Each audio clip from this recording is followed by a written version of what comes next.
Good evening બધાને. આજનો lecture આપણે ગુજરાતીમાં કરીશું, કારણ કે આપણે વાત કરી રહ્યા છીએ આજે ઓપ્શનલ સબ્જેક્ટ ગુજરાતી સાહિત્ય વિશે. તો હું માનું છું કે અહીંયા જે કોઈ પણ વિદ્યાર્થીઓ અત્યારે જોઈન થયા છે એ બધાએ ડિસાઇડ કરી લીધું છે કે સિવિલ સર્વિસની તૈયારી કરશે, અને આમાંથી ઘણા એ પણ હશે જેમને ડિસાઇડ કરી પણ લીધું હશે કે એમનો ઓપ્શન સબ્જેક્ટ શું હશે, ગુજરાતી લિટરેચર રાખી લીધો હશે, ફાઇનલ કરી લીધો હશે, પણ ઘણા ડાઉટ હશે માટે આ સેશનમાં આવ્યા છે. અને ઘણા એવા પણ હશે જેમને હજુ પણ ડિસાઇડ નહીં કરી શક્યા હોય કે એમને ઓપ્શન સબ્જેક્ટ કયો રાખવો જોઈએ. એમને લાગતું હોય કે એ ગુજરાતી સાહિત્ય રાખી શકાય છે, પણ એમાં બીજા શું એના પ્લસ પોઈન્ટ છે, શું નેગેટિવ્સ છે, તો એ વિશે આપણે આજે વાત કરીશું. મારું નામ જયેશ મકવાણા. મેં 2018માં સિવિલ સર્વિસીસ ક્લિયર કરી અને મારો ઓપ્શનલ સબ્જેક્ટ ગુજરાતી સાહિત્ય હતો. તો પહેલા આપણે ગુજરાતી સાહિત્ય ઓપ્શનલ સબ્જેક્ટ પર જઈએ એથી પહેલા થોડીક વિસ્તારથી થોડી આની પદ્ધતિ, યુપીએસસી સિવિલ સર્વિસ કઈ રીતે થાય છે એના વિશે થોડુંક જાણી લઈએ. કારણ કે અહીંયા ઘણા એવા પણ હશે વિદ્યાર્થી જેમને એકદમ બેઝિક મે બી એટલી અન્ડરસ્ટેન્ડિંગ કદાચ ન હોય, તો એના માટે સૌથી પહેલા આપણે ક્લિયર કરી દઈએ કે સિવિલ સર્વિસીસમાં સૌથી પહેલું જે સ્ટેજ હોય છે એ પ્રિલિમિનરી એક્ઝામ હોય છે. ઓકે, જે ક્વોલિફાઈંગ હોય છે. એટલે માનો એમાં એક કટ ઓફ જો 105 કે 110 છે તો તમારે એટલા માર્ક્સ આવ્યા તો તમે ક્વોલિફાઈડ છો. પછી તમે 125 લાવો, 130 લાવો, કાંઈ ફરક ના પડે, એ માર્ક્સ ક્યાંય કાઉન્ટ નહીં. એકવાર તમે ક્વોલિફાય થઈ ગયા દેટ્સ ઇટ.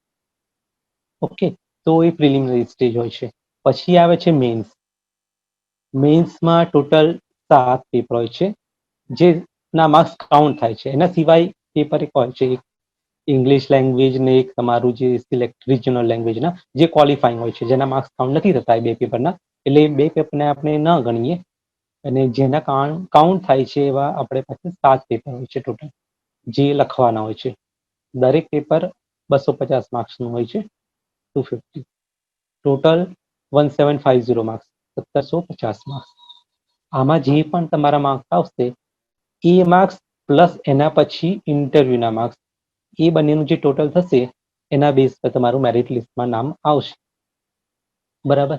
તો આ જે 250 માર્ક્સના 7 પેપર હોય છે એમાં એસે નું પેપર હોય છે, નિબંધ, એથિક્સનું પેપર હોય છે જે GS4 કહે છે. એના સિવાય 3 GSના બીજા પેપર હોય છે, GS1, 2, 3. આ 5 પેપર. એના સિવાય જે 2 પેપર હોય છે એ હોય છે ઓપ્શનલ સબ્જેક્ટના, જે તમે ઓપ્શનલ સબ્જેક્ટ કોઈ પણ ચૂઝ કરી શકો છો. તો હવે આપણે આજે વાત કરી રહ્યા છીએ ઓપ્શનલ સબ્જેક્ટ વિશે. તો ગુજરાતી સાહિત્યની પહેલા આપણે એ સમજી લઈએ કે ઓપ્શનલ સબ્જેક્ટનું મહત્વ કેટલું છે. બરાબર. તો 1750 માર્ક્સ જે મેન્સમાં હોય છે ટોટલ, મેન્સના ટોટલ 7 સબ્જેક્ટના, એમાંથી 500 માર્ક્સ 2 પેપરના તમારા ઓપ્શનલ સબ્જેક્ટના રહેશે. બરાબર. પણ એનો મતલબ એ નથી કે 500 માર્ક્સ એટલે એ બસ એનો પાર્ટ છે. 7 પેપરમાંથી બસ 2 જ પેપર છે ઓપ્શનલ સબ્જેક્ટના. પણ એ એશ્યોરન્સ સાથે હું કહી શકું છું કે તમારી જો મેન્સ છે જે ક્લિયર થશે એક્ઝામ, એ ફક્ત મેન્સના ઓપ્શનલ સબ્જેક્ટના લીધે જ થશે. જો તમારો ઓપ્શનલ સબ્જેક્ટ વીક હશે તો તમારી મેન્સ ક્લિયર નહીં થઈ શકે. તમે ગમે એટલા સારા હશો એસએમાં, ગમે એટલું સારા GSમાં હશો, એથિક્સનું પેપર તમારું સારું ગયું હશે, પણ જો તમારો ઓપ્શનલ પ્રિપેર ન હોય અને તમારું ઓપ્શનલ પેપર બંને સારા નહીં ગયા હોય, તમારી તૈયારી સારી નહીં હોય, તો મેન્સ ક્લિયર નહીં થાય. અને બીજી બાજુ જો તમારો ઓપ્શનલ પેપર બહુ સ્ટ્રોંગ હશે, એ બે પેપર માટે તમારા બહુ સરસ એમાં માર્ક તમે તૈયારી કરી અને બહુ સારી રીતે અટેમ્પ્ટ કર્યા હોય, અને બાકી પેપર તમારા એસએ છે અને GSના છે એવરેજ ગયા છે, તો પણ તમે એક્ઝામ ક્લિયર કરી શકો છો. તો આ છે એની વેલ્યુ ઓપ્શનલ પેપરની. કારણ શું છે કે GSના પેપર જેમ છે મેન્સમાં GS1, 2, 3, તો એમાં કવર થાય છે સબ્જેક્ટ મોસ્ટલી ટોટલી સબ્જેક્ટ જે ઇકોનોમિક્સ છે, પોલિટી છે, એન્વાયરમેન્ટ છે, સાયન્સ ટેક છે, હિસ્ટ્રી છે. તો આ બધા સબ્જેક્ટ જે છે એમાંથી ક્વેશ્ચન્સ આવશે, અને એ ક્વેશ્ચન જે હોય છે ટોટલી કરંટ બેઝ હોય છે, એપ્લાઇડ ક્વેશ્ચન્સ હોય છે. ડાયરેક્ટ તમને ફેક્ચ્યુઅલ ક્વેશ્ચન્સ નહીં પૂછે કે તમે બુકમાંથી વાંચશો અને એવા જ ક્વેશ્ચન્સ ત્યાં આવશે અને તમે જવાબ લખશો.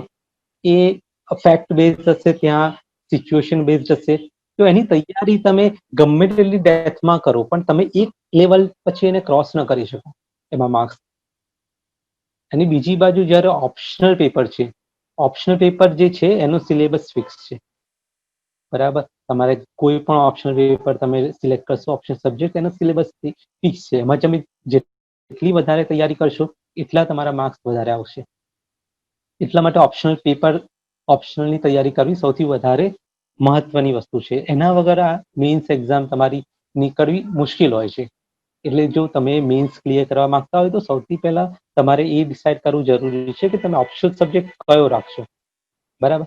આપણે અહીંયા વાત કરી રહ્યા છે ગુજરાતી સાહિત્યની, તો એની સિવાય પહેલા બીજા પણ ઓપ્શનલ સબ્જેક્ટ છે, જેમ કે આપણે લો થઈ ગયા, એન્થ્રોપોલોજી છે, કે બીજા લિટરેચર્સ છે, અને મેડિકલ્સના છે, એન્જિનિયરિંગના કોર સબ્જેક્ટ છે, એ પણ ઓપ્શનલમાં છે. પણ ગુજરાતી સાહિત્ય, તો આપણે આજે વાત કરીશું ગુજરાતી સાહિત્ય ઓપ્શનલ રખાય કે ના રખાય, અને જો રખાય તો એની તૈયારી કઈ રીતે કરવી જોઈએ. તો એની પહેલા હું થોડું બેકગ્રાઉન્ડમાં મારા વિશે કહી દઈશ કે મેં કઈ રીતે સબ્જેક્ટ લીધો હતો, મારું બેકગ્રાઉન્ડ શું હતું અને હું કઈ રીતે પહોંચ્યો ગુજરાતી સાહિત્ય એઝ એન ઓપ્શનલ સબ્જેક્ટ પર. તો એકચ્યુઅલી મેં મારું સ્કૂલિંગ ઇંગ્લિશ મીડિયમમાં કર્યું છે, સીબીએસઈ બોર્ડ થ્રુ આઉટ. તો હું આ એક્ઝામ આપી રહ્યો હતો, આપી છે મેં ઇંગ્લિશ મીડિયમમાં. હવે મેં એન્જિનિયરિંગ કર્યું છે કમ્પ્યુટર. તો ઓપ્શનલમાં આપણને, મારી પાસે ઓપ્શન હતા એન્જિનિયરિંગમાં સિવિલ એન્જિનિયરિંગ અને મેકેનિકલ એન્જિનિયરિંગ, જે ટોટલી અલગ છે. એમાં ઇલેક્ટ્રોનિક્સ કમ્યુનિકેશન હતું જ નહીં. અને હવે મારી પાસે ઓપ્શનલ બચ્યા હતા જ્યોગ્રાફી હું લઈ શકું છું, મેથમેટિક્સ લઈ શકું છું, ગુજરાતી સાહિત્ય લઈ શકું છું. આ ત્રણમાંથી મારે એક સબ્જેક્ટ ચૂઝ કરવાનો હતો. ભલે હું ઇંગ્લિશ મીડિયમમાંથી મેં ટોટલ થ્રુ આઉટ કર્યું છે, અને એ માટે મને થોડું આમ સ્ટાર્ટિંગમાં ટફ પણ લાગ્યું હતું ગુજરાતી સાહિત્યમાં તૈયારી કરવા માટે. પણ એ સબ્જેક્ટ મેં પસંદ કર્યો એના કેટલાક કારણ હતા કે ગુજરાતી સાહિત્યની સૌથી સારી વાત એ છે કે એનો જે સબ્જેક્ટ, એના જે પેપર છે, પેપર 1 અને પેપર 2, બીજું કોઈ પણ ઓપ્શનલ સબ્જેક્ટ તમે લેશો, હિસ્ટ્રી છે કે જ્યોગ્રાફી છે કે એન્થ્રોપોલોજી છે, તો એનું જે પેપર 2 જે હોય છે, સેકન્ડ પેપર, એ સબ્જેક્ટિવ હોય છે ટોટલી. એ મીન્સ કરંટ બેઝડ હોય છે. એના જે ક્વેશ્ચન્સ હોય ડાયનામિક હશે, જે કરંટ બેઝ હશે, આજની સિચ્યુએશન બેઝ હશે. જ્યારે ગુજરાતી લિટરેચર, આપણે ગુજરાતી સાહિત્યમાં જે પેપર 2 આવશે એ કૃતિ બેઝ હોય છે. એમાં આપણી પાસે 18 કૃતિ છે જે તૈયાર કરવાની છે, અને પ્રશ્ન એમાંથી જ આવશે. તો અગર ગુજરાતી સાહિત્ય ઓપ્શનલ હશે તો તમારું પેપર 2 છે ઇઝી થઈ જશે. એના માટે તમે એકવાર તૈયારી કરશો તો બીજી વાર તમારે એમાં બહુ વધારે એની અલગ કરવાની જરૂર નહીં પડે, જેવું બીજા ઓપ્શનમાં કરવાની જરૂર પડે છે. કારણ કે જો માન લો તમે જ્યોગ્રાફી ઓપ્શન રાખશો, તો જ્યોગ્રાફી તમે નેક્સ્ટ યર તૈયારી કરશો તો એ શું પણ જે પણ ચેન્જીસ થયા છે ગ્લોબલી, એન્વાયરમેન્ટમાં કે સોઇલ કે પછી કોઈ પણ ફેક્ટર્સમાં, એ બધા ફેક્ટર્સને કન્સિડર કરીને એના ક્વેશ્ચન્સ બને છે, અને એ ડાયનામિક ક્વેશ્ચન્સ હોય છે, સિચ્યુએશન બેઝ. જ્યારે ગુજરાતી લિટરેચરમાં આપણે ફિક્સ મળશે કે તમારે આટલી કૃતિ કરવાની છે અને એમાંથી જ ક્વેશ્ચન્સ આવશે, બરાબર. તો એ આપણને પહેલા ક્લિયર થઈ જશે કે આપણે કયા કયા ક્વેશ્ચન્સ, કયા કયા કૃતિમાંથી કઈ રીતે તૈયારી કરવી છે. પેપર 2 તમારા માટે બહુ સહેલું થઈ જશે માટે. હવે આપણે એના થોડી ડિટેલમાં એ રીતે વાત કરીએ કે આમાં માટે સૌથી જરૂરી શા માટે છે. કારણ કે મેન્સમાં તમારે જે 500 માર્ક્સ બનશે તમારા ઓપ્શનલના, બરાબર, એમાંથી માની લો તમે સારી તૈયારી કરો છો આગળ ઓપ્શનલ સબ્જેક્ટની, તો તમારા માર્ક્સ 300 માનો, તમે 500 માંથી તમે 300 માર્ક્સ લાવો છો, બરાબર. આ વખતે તમે જોયું હશે તો આ વખતે મેન્સનું જનરલ કટ ઓફ હતું 751, સોરી 751. ઓકે.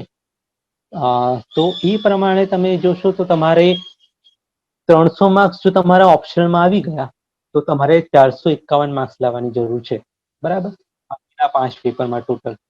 એનો મતલબ કે તમે તમારા GS 1, 2, 3, 4 અને એસટી, આ પાંચે પેપરમાં જો તમે 90 માર્ક્સ પણ લઈ આવો તો પણ તમે મેન્સ ક્લિયર કરી જાઓ, સમજો ને.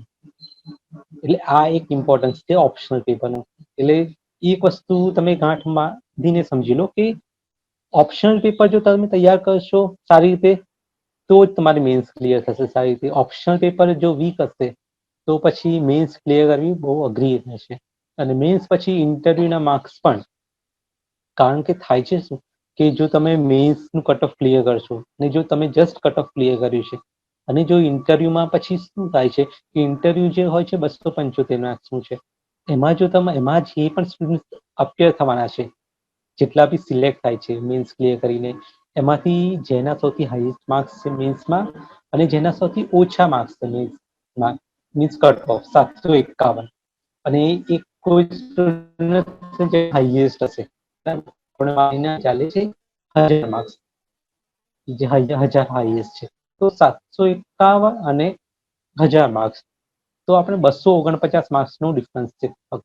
તો એ ડિફરન્સ બહુ ઓછો છે. આમાં જ્યારે ઇન્ટરવ્યુના માર્ક્સ એડ થશે તો ડિફરન્સ, ઇન્ટરવ્યુના માર્ક્સ બહુ મોટો ઇમ્પેક્ટ કરશે. એટલા માટે મેન્સ તમે જસ્ટ કટ ઓફ ક્લિયર નહીં કરવું, એના કરતાં વધારે સારા માર્ક્સ લાવીને કટ ઓફ ક્લિયર કરો તો તમારી પાસે એટલું કુશન રહેશે કે જો ઇન્ટરવ્યુમાં થોડું આગળ પાછળ થાય, તમને થોડા ઓછા માર્ક્સ મળે તો બી તમે ફાઇનલ એક્ઝામ ક્લિયર કરી શકો. સમજ્યા? માટે ઓપ્શનલ પેપર સૌથી વધુ અગત્યનું, મહત્વનું બને છે તૈયારી માટે. તો આગળ જો તમે વિચારી રહ્યા છો ગુજરાતી સાહિત્યને ઓપ્શનલ લેવા વિશે કે ગુજરાતી સાહિત્ય ઓપ્શનલ રાખવો છે, તો એ સારો ઓપ્શન છે. અને જો તમને હજુ પણ ડાઉટ છે તો તમે આ સેશનમાં હું થોડું ડિટેલમાં બ્રીફલી તમને બતાવી દઈશ કે ગુજરાતી સાહિત્ય વિષયમાં શું છે, એમાં શું ડિટેલ હોય છે, કઈ રીતે તૈયારી કરવાની છે, બરાબર? તો એમાં એકચ્યુઅલી છે આપણે 2 પેપર હોય છે ગુજરાતી સાહિત્યમાં, પેપર 1 અને પેપર 2, બરાબર? પેપર 2 જે છે, આપણે પહેલા પેપર 2 ની વાત કરી લઈશું, કારણ કે દરેક ઓપ્શનમાં પણ એ રીતે ગુજરાતી સાહિત્યમાં પણ પેપર 1 અને પેપર 2 એમાં તૈયારી તમારે જો કરતા હોય તો તમારે 75% ટાઈમ તમારો પેપર 1 ની પ્રિપરેશન માટે જશે. સમજ્યા? પેપર 2 માટે 25% ટાઈમ. જો તમે જેટલો પણ ટાઈમ આપી રહ્યા હોય છે ઓપ્શનલ પેપરની તૈયારી કરવા માટે, એનો 25% ટાઈમ પેપર 2 માટે જોઈએ છે. કારણ કે પેપર 1 ઘણું વાઇડ હોય છે, પેપર 2 ફિક્સ છે. એમાં ફક્ત કૃતિ છે કે 18 કૃતિ છે, તમારે દરેક કૃતિ તૈયાર કરી દેવાની છે. અને એ ઇઝી પણ હોય છે અને તમને એ વાંચવામાં મજા પણ આવે. ઘણી નવલકથાઓ છે, કવિતાઓ છે, આત્મકથા છે, વિવેચન છે. તો એ માટે પેપર 2 એટલું ટફ નથી. પેપર 1 જે છે એ મહત્વનું છે. તમારો 75%, ઇવન 80% તમારો જે સમય હશે ઓપ્શનલનો એ લેશે.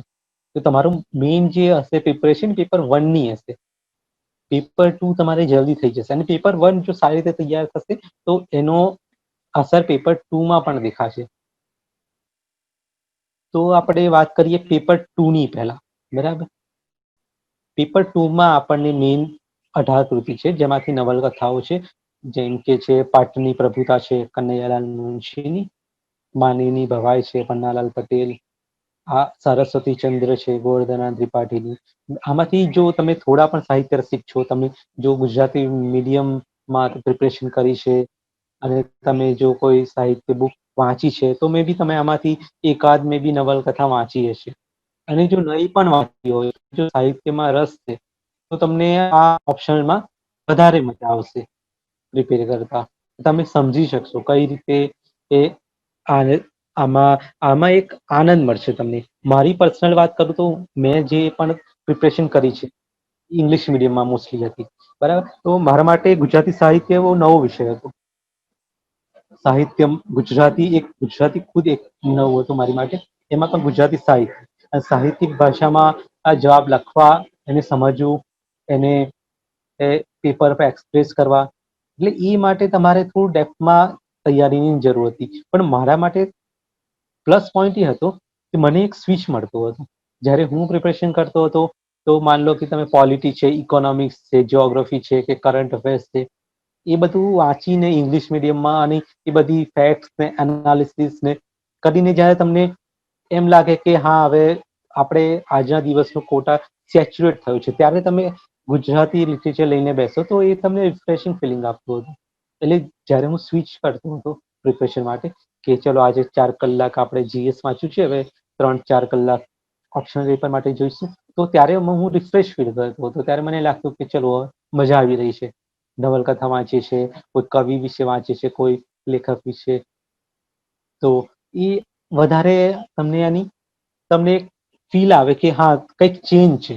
અને ચેન્જ છે માટે તમને થોડું, તમે એક દિવસમાં જો તમે 7-8 કલાક વાંચતા હોય તો તમે આ ચેન્જ મળે તો 1-2 કલાક તમે વધારે વાંચી શકો. તો એ મને પર્સનલી એ વસ્તુનો વધારે બેનિફિટ થયો છે. અને એ વસ્તુ દરેકને અસર કરશે, કારણ કે બાકી ઘણી વખતે તમે એ વસ્તુ સાંભળી હશે જ્યારે ઓપ્શનલ પેપર વિશે સિલેક્ટ કરે છે, ઓપ્શનલ પેપર કયો રાખવો જોઈએ, બરાબર. તો ઘણી વખતે તમને એવી એડવાઇસ મળે છે કે તમે હિસ્ટ્રી રાખી લો, ત્યાં જ્યોગ્રાફી રાખી લો. એનો ફાયદો એ છે કે હિસ્ટ્રી છે એ મેન્સમાં પણ આવશે, પ્રિલિમમાં પણ ક્વેશ્ચન્સ આવશે, મેન્સના જીએસ છે એમાં પણ આવશે, અને તમારો ઓપ્શનલ પણ તૈયાર થઈ જશે. એ જ રીતે જ્યોગ્રાફીમાં એવા ઘણા ઓપ્શન બીજા છે જે તમને હેલ્પ કરશે મેન્સના બીજા પેપરમાં, ઇવન પ્રિલિમમાં. તો તમને એવું એડવાઇસ મળશે કે તમે એ સબ્જેક્ટ રાખી લો, તો એનાથી શું થશે, તમને બીજા પેપરમાં પણ હેલ્પ થઈ જશે. પણ એકચ્યુઅલી હું જે માનું છું એમાં એ છે કે જ્યારે તમે ઓપ્શનલ પેપર એ રાખશો જે જીએસમાં પણ, બીજા જીએસમાં પણ યુઝ થઈ શકે થાય છે, જેમ કે માનો જ્યોગ્રાફી છે, તો તમને એટલો બેનિફિટ નહીં કરે જીએસમાં તમને. કારણ શું છે કે જ્યારે જીએસના પેપર જનરલી જ્યારે ચેક થશે, જો તમારું જ્યોગ્રાફી ઓપ્શન છે તો નો ડાઉટ તમારા જ્યોગ્રાફીના જે ક્વેશ્ચન્સ હશે એ બીજા જે સ્ટુડન્ટ્સ છે એમના કરતાં તમે વધારે સારી રીતે લખ્યા હશે, ડેપ્થમાં લખ્યા હશે. તમે એવા ટર્મ્સ યુઝ કર્યા હશે જે નોર્મલ જેણે જ્યોગ્રાફી કર્યું હોય, જીએસ જેમને બસ એનસીઆરટી કે બેઝિક બુક્સ કરી છે, તો એમને ટર્મ્સ નહીં આવે, તમે એ ટર્મ્સ યુઝ કર્યા હશે. અને જ્યારે તમારો આન્સર હાઈલી ટેકનિકલ બની જશે ને એના લીધે, ત્યારે ઇન્વિજિલેટર જે ચેક કરનારા હશે એને આઈડિયા આવી જશે કે તમે સુપર ટેકનિકલ છો, તમારો ઓપ્શનલ જ્યોગ્રાફી છે. તો ત્યાં એ તમને આન્સર એટલી હેલ્પ નહીં કરે. અને બીજી વાત, જ્યારે તમે જીએસમાં ક્વેશ્ચન્સ જે આવશે, જ્યોગ્રાફી છે કે હિસ્ટ્રી છે, ના ક્વેશ્ચન્સ એટલા ટફ નહીં હોય, બેઝિક હશે, એટલી ડેપ્થમાં જાય જ નહીં કે તમારે એના આન્સર માટે તમને તમારા ઓપ્શનલ પેપર એ રાખવો પડે. ખ્યાલ આવે? એ જનરલ ક્વેશ્ચન્સ હશે, બહુ બેઝિક ક્વેશ્ચન્સ આવશે એમાંથી, હિસ્ટ્રીના, જ્યોગ્રાફીના, બરાબર. તો એના માટે તમે ઓપ્શન સબ્જેક્ટ ના રાખી શકો. એટલે એક રીતે એ જો એડવાઇસ એ બધા આપતા હોય કે તમે જે ઓપ્શન સબ્જેક્ટ રાખશો એ તમને બીજા જીએસમાં પણ હેલ્પ કરશે, તો એ એટલી કઈ બહુ મોટી હેલ્પ નહીં મળે તમને. બીજી વાત કે જો તમે એ સબ્જેક્ટ રાખશો, જ્યોગ્રાફી કે પછી હિસ્ટ્રી છે, એ રીતેના સબ્જેક્ટ રાખશો જે જીએસમાં પણ કવર થાય છે, અને તો એમાં થશે શું કે તમે જીએસ પ્રિલિમ માટે પણ હિસ્ટ્રી વાંચો છો, તમે મેઇન જીએસ માટે પણ હિસ્ટ્રી વાંચો છો, તમે ઓપ્શનલ માટે પણ હિસ્ટ્રી વાંચો છો, એ પણ ટેસ્ટમાં. તો ઘણીવાર આપણે બોર થઈ જઈએ, સેમ જ વસ્તુ રિપીટેડલી વાંચીએ, એ નહીં હોય. તમે પ્રિલિમ માટે, અને હા બીજું સેમ વસ્તુ જ્યારે પ્રિલિમ માટે તમે વાંચો, હિસ્ટ્રી માની લો ફોર એક્ઝામ્પલ, હિસ્ટ્રી તમે વાંચી રહ્યા છો તો મોડર્ન ઇન્ડિયા માની લો, તો મોડર્ન ઇન્ડિયા જ્યારે પ્રિલિમ માટે વાંચો તો એને અલગ રીતે વાંચવાની હોય છે, સેમ બુક. જ્યારે મેન્સ માટે વાંચો તો એને અલગ રીતે વાંચવાની હોય છે. અને જ્યારે તમે હિસ્ટ્રી ઓપ્શનલ તરીકે વાંચો તો એને બિલકુલ અલગ રીતે વાંચવી પડે છે, ઘણી બીજી બુક્સ રેફર કરવી પડે છે, અને ઘણી ડેપ્થમાં જવું પડે છે. ખ્યાલ આવ્યો? તો એટલા માટે તમારે સમજવું જરૂરી છે. એ પેરામીટર ઓપ્શનલ સબ્જેક્ટ ચૂઝ કરવામાં નહીં રાખો કે તમારે એક બીજા જીએસમાં કવર કરશે કે પ્રિલિમમાં હેલ્પ કરશે, એ એને સાઈડમાં કરી દો, બરાબર. ઓપ્શન સિલેક્ટ કરતી વખતે બસ એ વસ્તુને ધ્યાન રાખવાનું છે, બસ એ વાતનું ધ્યાન રાખવાની છે કે એ સબ્જેક્ટ તમને કેટલો પસંદ છે, તમને એ સબ્જેક્ટ કેવો લાગે છે, તમને એમ એ સબ્જેક્ટમાં રસ છે, તો એ સબ્જેક્ટ પસંદ કરો, તો એને ઓપ્શનલ એઝ અ ઓપ્શનલ રાખવું. ના કે એટલા માટે કે જીએસમાં હેલ્પ કરશે કે નહીં, એટલા માટે કે એમાં માર્ક્સ બધાના વધારે આવે છે.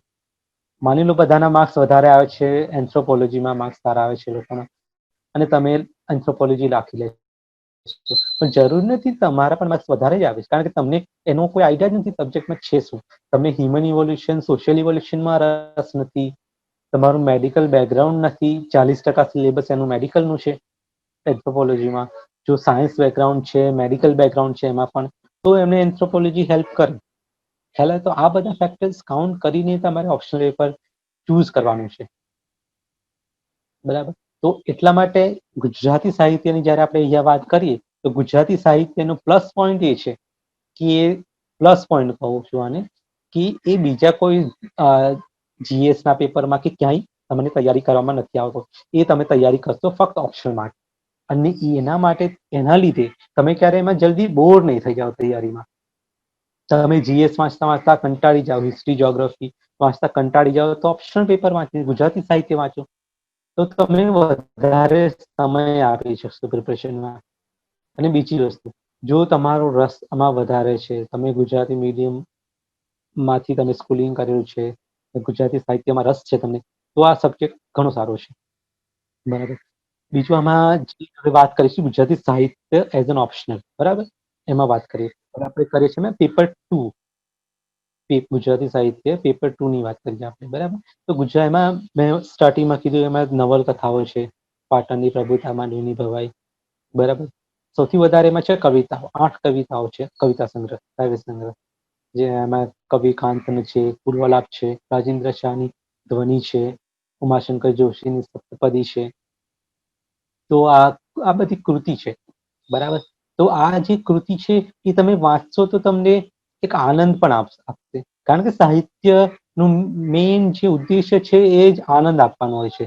તમે વાંચો તો તમને એ નવા પર્સપેક્ટિવ ખ્યાલ આવે જીવન વિશેના, આપણા ગુજરાતના પાછળનો ઇતિહાસ શું છે, આપણા ગુજરાતની જે રાજકીય સ્થિતિ હતી, સામાજિક સ્થિતિ હતી, એનો સાહિત્ય પર શું અસર પડ્યો છે, સાહિત્યનો અસર સમાજ પર શું પડ્યો છે, સાહિત્ય કઈ રીતે મદદ કરી છે સમાજને જ્યારે ધાર્મિક સંકટ આવ્યા કે પછી રાજકીય પરિસ્થિતિ નબળી બની ત્યારે સાહિત્ય કઈ રીતે મદદરૂપ થયું છે.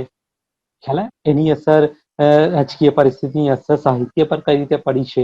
તો આ બધી વસ્તુઓ તમે જ્યારે જાણશો ને આ સાહિત્યની, આ ગુજરાતી સાહિત્યની તૈયારી કરતી વખતે, એ તમને વધારે આ સબ્જેક્ટ તરફ એટ્રેક્ટ કરશે. મેઇન વસ્તુ એ છે કે તમારા જ્યારે પણ ગુજરાતી પેપર 2 ની પ્રિપરેશન કરો તમે, ત્યારે તમારે ધ્યાનમાં રાખવાની છે કે એને એક્ઝામ પોઈન્ટ ઓફ વ્યૂ તમારે તૈયારી કરવાની જરૂર છે.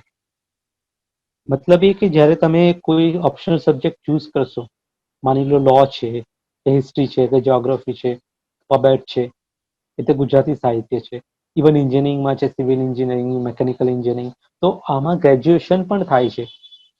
સિવિલ એન્જિનિયરિંગમાં કોઈ બી કરેલું હશે, કોઈ ગુજરાતી મેઇન્સ રાખીને BA કર્યું હશે.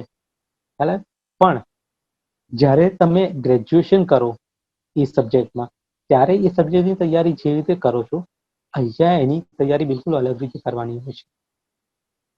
એટલે જો તમારો ગ્રેજ્યુએશનનો સબ્જેક્ટ જો ગુજરાતી સાહિત્ય હશે તમને મદદ કરશે, નો ડાઉટ, પણ આની તૈયારી તમારે થોડી અલગ રીતે કરવી પડશે. યુપીએસસીમાં જે ક્વેશ્ચન્સ આવે છે એને કઈ રીતે અટેમ્પ્ટ થાય છે એ તમારે એના ક્વેશ્ચન્સ જોવા પડશે, ત્યારે તમને ખ્યાલ આવશે કે સબ્જેક્ટની તૈયારી કઈ રીતે થાય છે. તો મેં સ્ટાર્ટિંગમાં હમણાં વાત કરી રહ્યો હતો ગુજરાતી પેપર 2 ની, જેમાં નવલકથાઓ છે, કાવ્યો છે, આત્મકથા છે. બરાબર. અને મેઇન વસ્તુ આમાં છે, જ્યારે તમે કૃતિ વાંચો ત્યારે જ્યારે આપણે આપણા મનોરંજન માટે ક્યારેક આપણે નવલકથા વાંચતા હોય છે, ત્યારે આપણે વાંચીએ છીએ ત્યારે બસ આપણને આનંદ માટે વાંચીએ છીએ. જ્યારે અહીંયા તમે વાંચશો તો તમારે બિટવીન ધ લાઇન્સ વાંચવું જરૂરી છે. એમાં જેટલા પણ પાત્રો છે, પાત્રોનો મનોભાવ, એમના પાત્ર વિકાસ કઈ રીતે થઈ રહ્યો છે, વાર્તાનું સંયોજન કેવું છે, વસ્તુની સંકલના એમણે કઈ રીતે કરી છે, વસ્તુ ઉથની કેવી રીતે છે, એનું એક પ્રકરણ છે નવલકથા આપણે લઈએ, એનું એક પ્રકરણ છે નવલકથાનું, એનું બીજું પ્રકરણ પૂરું થાય છે, તો બંને વચ્ચે જોડાતો તાંતણો કયો છે એ તંતુ તમારે પકડવો જરૂરી છે. કઈ નવલકથાને ગૂંથી છે, કયા વિષયો પર ભાર આપવામાં આવ્યો છે, કયા પાત્રો વધારે એ સાહિત્ય ચડિયાતા દેખાય છે, ઘણા ગૌણ પાત્રો છે જે બહુ ઓછી જગ્યાએ તમને દેખવા મળશે એમાં, પણ એમનું પણ ઓછું નથી, તો એ કઈ રીતે સહાયક બને છે વાર્તામાં. તો એ બધી વસ્તુઓને બિટવીન ધ લાઇન્સ સમજવાની છે. એ નવલકથા ઇવન કાવ્ય પણ જ્યારે તમે વાંચો તો પણ આ જ તમારી મેથોડોલોજી હોવું જોઈએ વાંચતી વખતે, કે તમે એને સમજો કે કાવ્ય જ્યારે લખાઈ રહ્યું છે તો કવિની મનોસ્થિતિ શું હતી, ત્યાં એ સમયે રાજકીય પરિસ્થિતિ શું હતી, બરાબર. તો એ કયા પરિપ્રેક્ષ્યમાં કાવ્ય લખાયું છે, એનો મતલબ શું છે. જ્યારે તમે એને વાંચી રહ્યા છો તો તમને એ ખ્યાલ હોવો જોઈએ કયા સમયમાં લખાય છે. તો એ સમયે આપણો સામાજિક અભિગમ શું હતો, આપણી રાજકીય પરિસ્થિતિ શું હતી, તો એ દિમાગમાં રાખવાની જરૂર છે. એને ધ્યાનમાં રાખીને પછી એ કાવ્ય વાંચવાનું છે, અને એ કાવ્યને આજના પરિપ્રેક્ષ્યમાં જોવાનું છે, કે આજની પ્રસ્તુતતા. માન લો કે તમે સપ્તપદી કાવ્ય વાંચશો, સપ્તપદી કાવ્યમાં જ્યારે વાત થઈ છે ત્યારે એ વાત થઈ છે આઝાદી આપણને મળી ગઈ છે, પણ આઝાદી સાથે આપણને ઘણા નકારાત્મક અનુભવો પણ થયા, જેમ કે વિભાજન થયું, ભારત પાકિસ્તાન છે, ગાંધીજીની હત્યા થઈ, બરાબર, વિશ્વયુદ્ધ થયા. તો આ બધી જે અસર છે, તો એ અસર ત્યાં ઉમાશંકર જોશીએ કવિતામાં પકડી છે, અને ત્યાં એમણે કીધું છે કે હું છિન્ન ભિન્ન છું. એટલે આજની જે એ આધુનિક માણસ છે એ યંત્ર સભ્યતામાં પડ્યો છે, એ માણસ પર વિશ્વાસ નથી રાખતો, એ યંત્ર પર વધારે વિશ્વાસ રાખે છે. આજે માણસને પોતાને સમજવું હોય તો એ પોતાને નથી મળતો, બીજાને મળે છે. તો આમાં થોડુંક આ રીતે આંતરદર્શન પણ છે. તો એ આ જે કવિતા લખાઈ હતી એ હતી યાની 1950ની આજુબાજુમાં, જ્યારે આમ તો આજે એટલા કાવ્યો છે, સપ્તપદીમાં 7 કાવ્ય છે, અને 7 કાવ્યો 25 વર્ષના સમયગાળામાં લખ્યા છે ઉમાશંકર જોશીએ.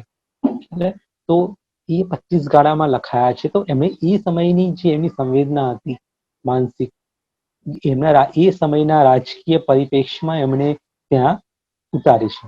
પણ હવે તમે એ જ કવિતાને આજના સંદર્ભમાં વિચારીને જુઓ, એ જ કવિતાને જ્યારે વાંચશો ત્યારે તમે એ સમયમાં એને વિચારો ને આ સમયમાં, તો આજે પણ એ કવિતાઓ એટલી જ પ્રસ્તુત મળશે તમને.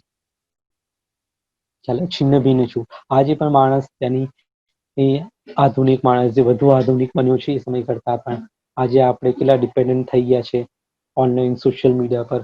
જ્યારે આપણી પાસે સમય નથી તો વ્યક્તિ સાથે વાત કરવાનો, તો એ આપણો મન મેળાપ કેટલો ઓછો થયો છે. તો એ જે ભાવનાઓ હશે એ કવિતામાં તમને દેખાશે.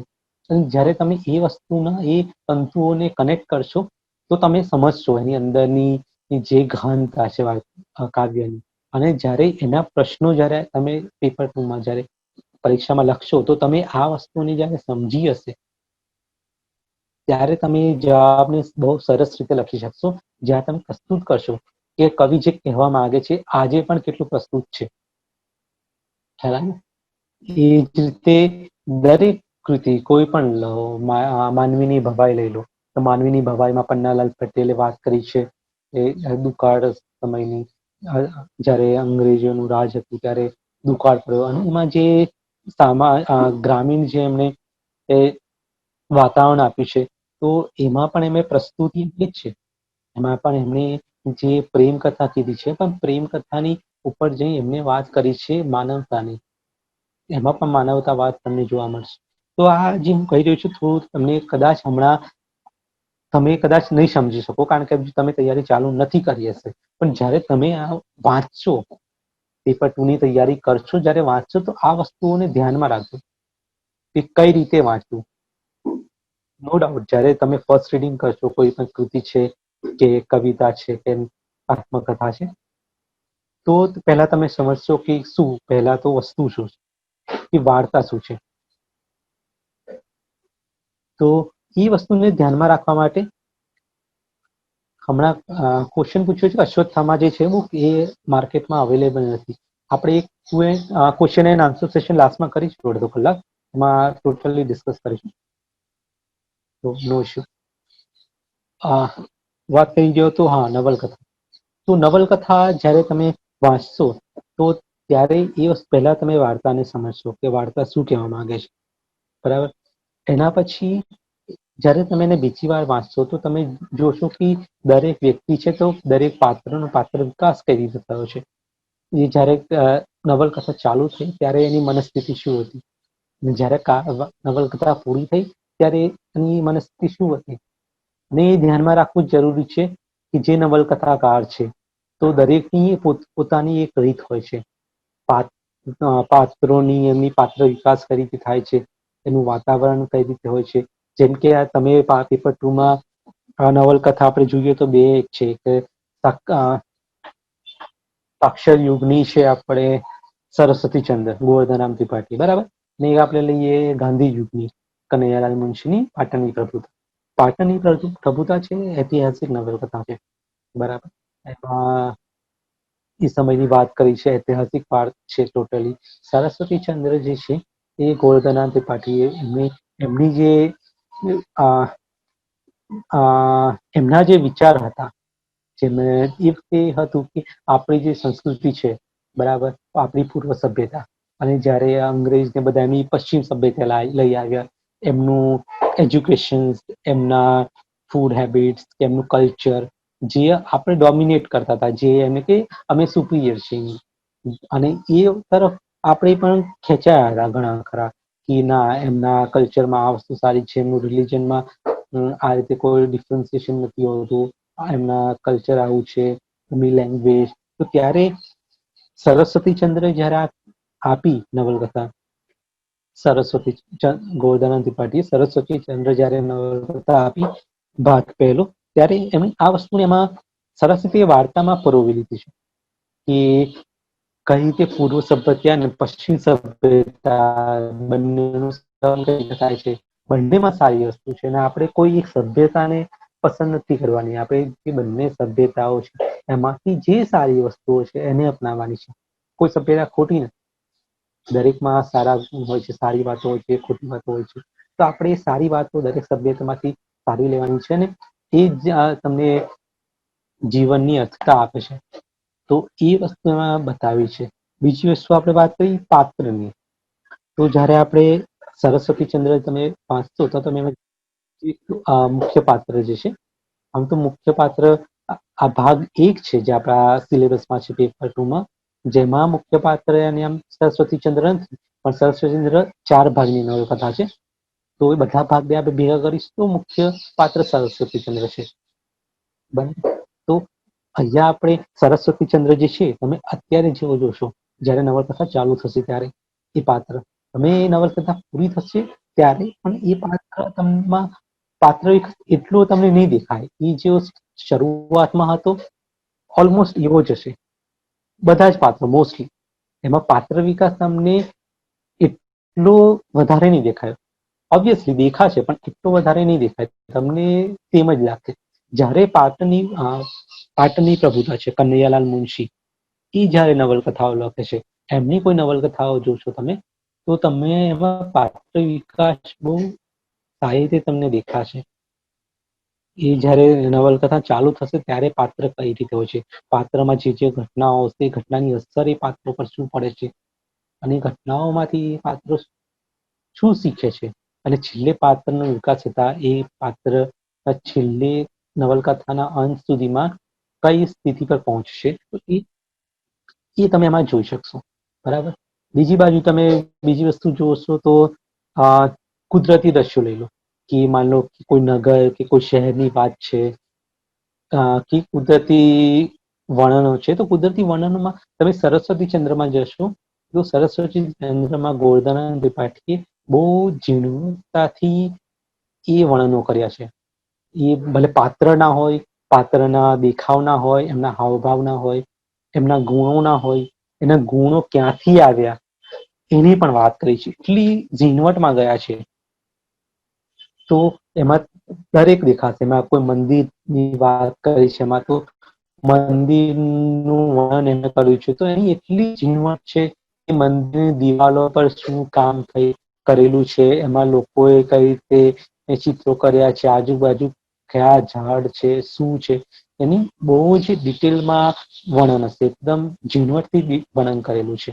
ત્યાંના શહેરની વાત થતી હશે, રત્નાગરીની વાત થાય, સુવર્ણપુરીની વાત થાય, તો સુવર્ણનગરી, તો એની જે વાત હશે બહુ જે એની ઝીણવટતાથી કરશે. ત્યાં તમને એના ઘણા પેજીસ ભર્યા છે નવલકથામાં તમે વાંચશો તો.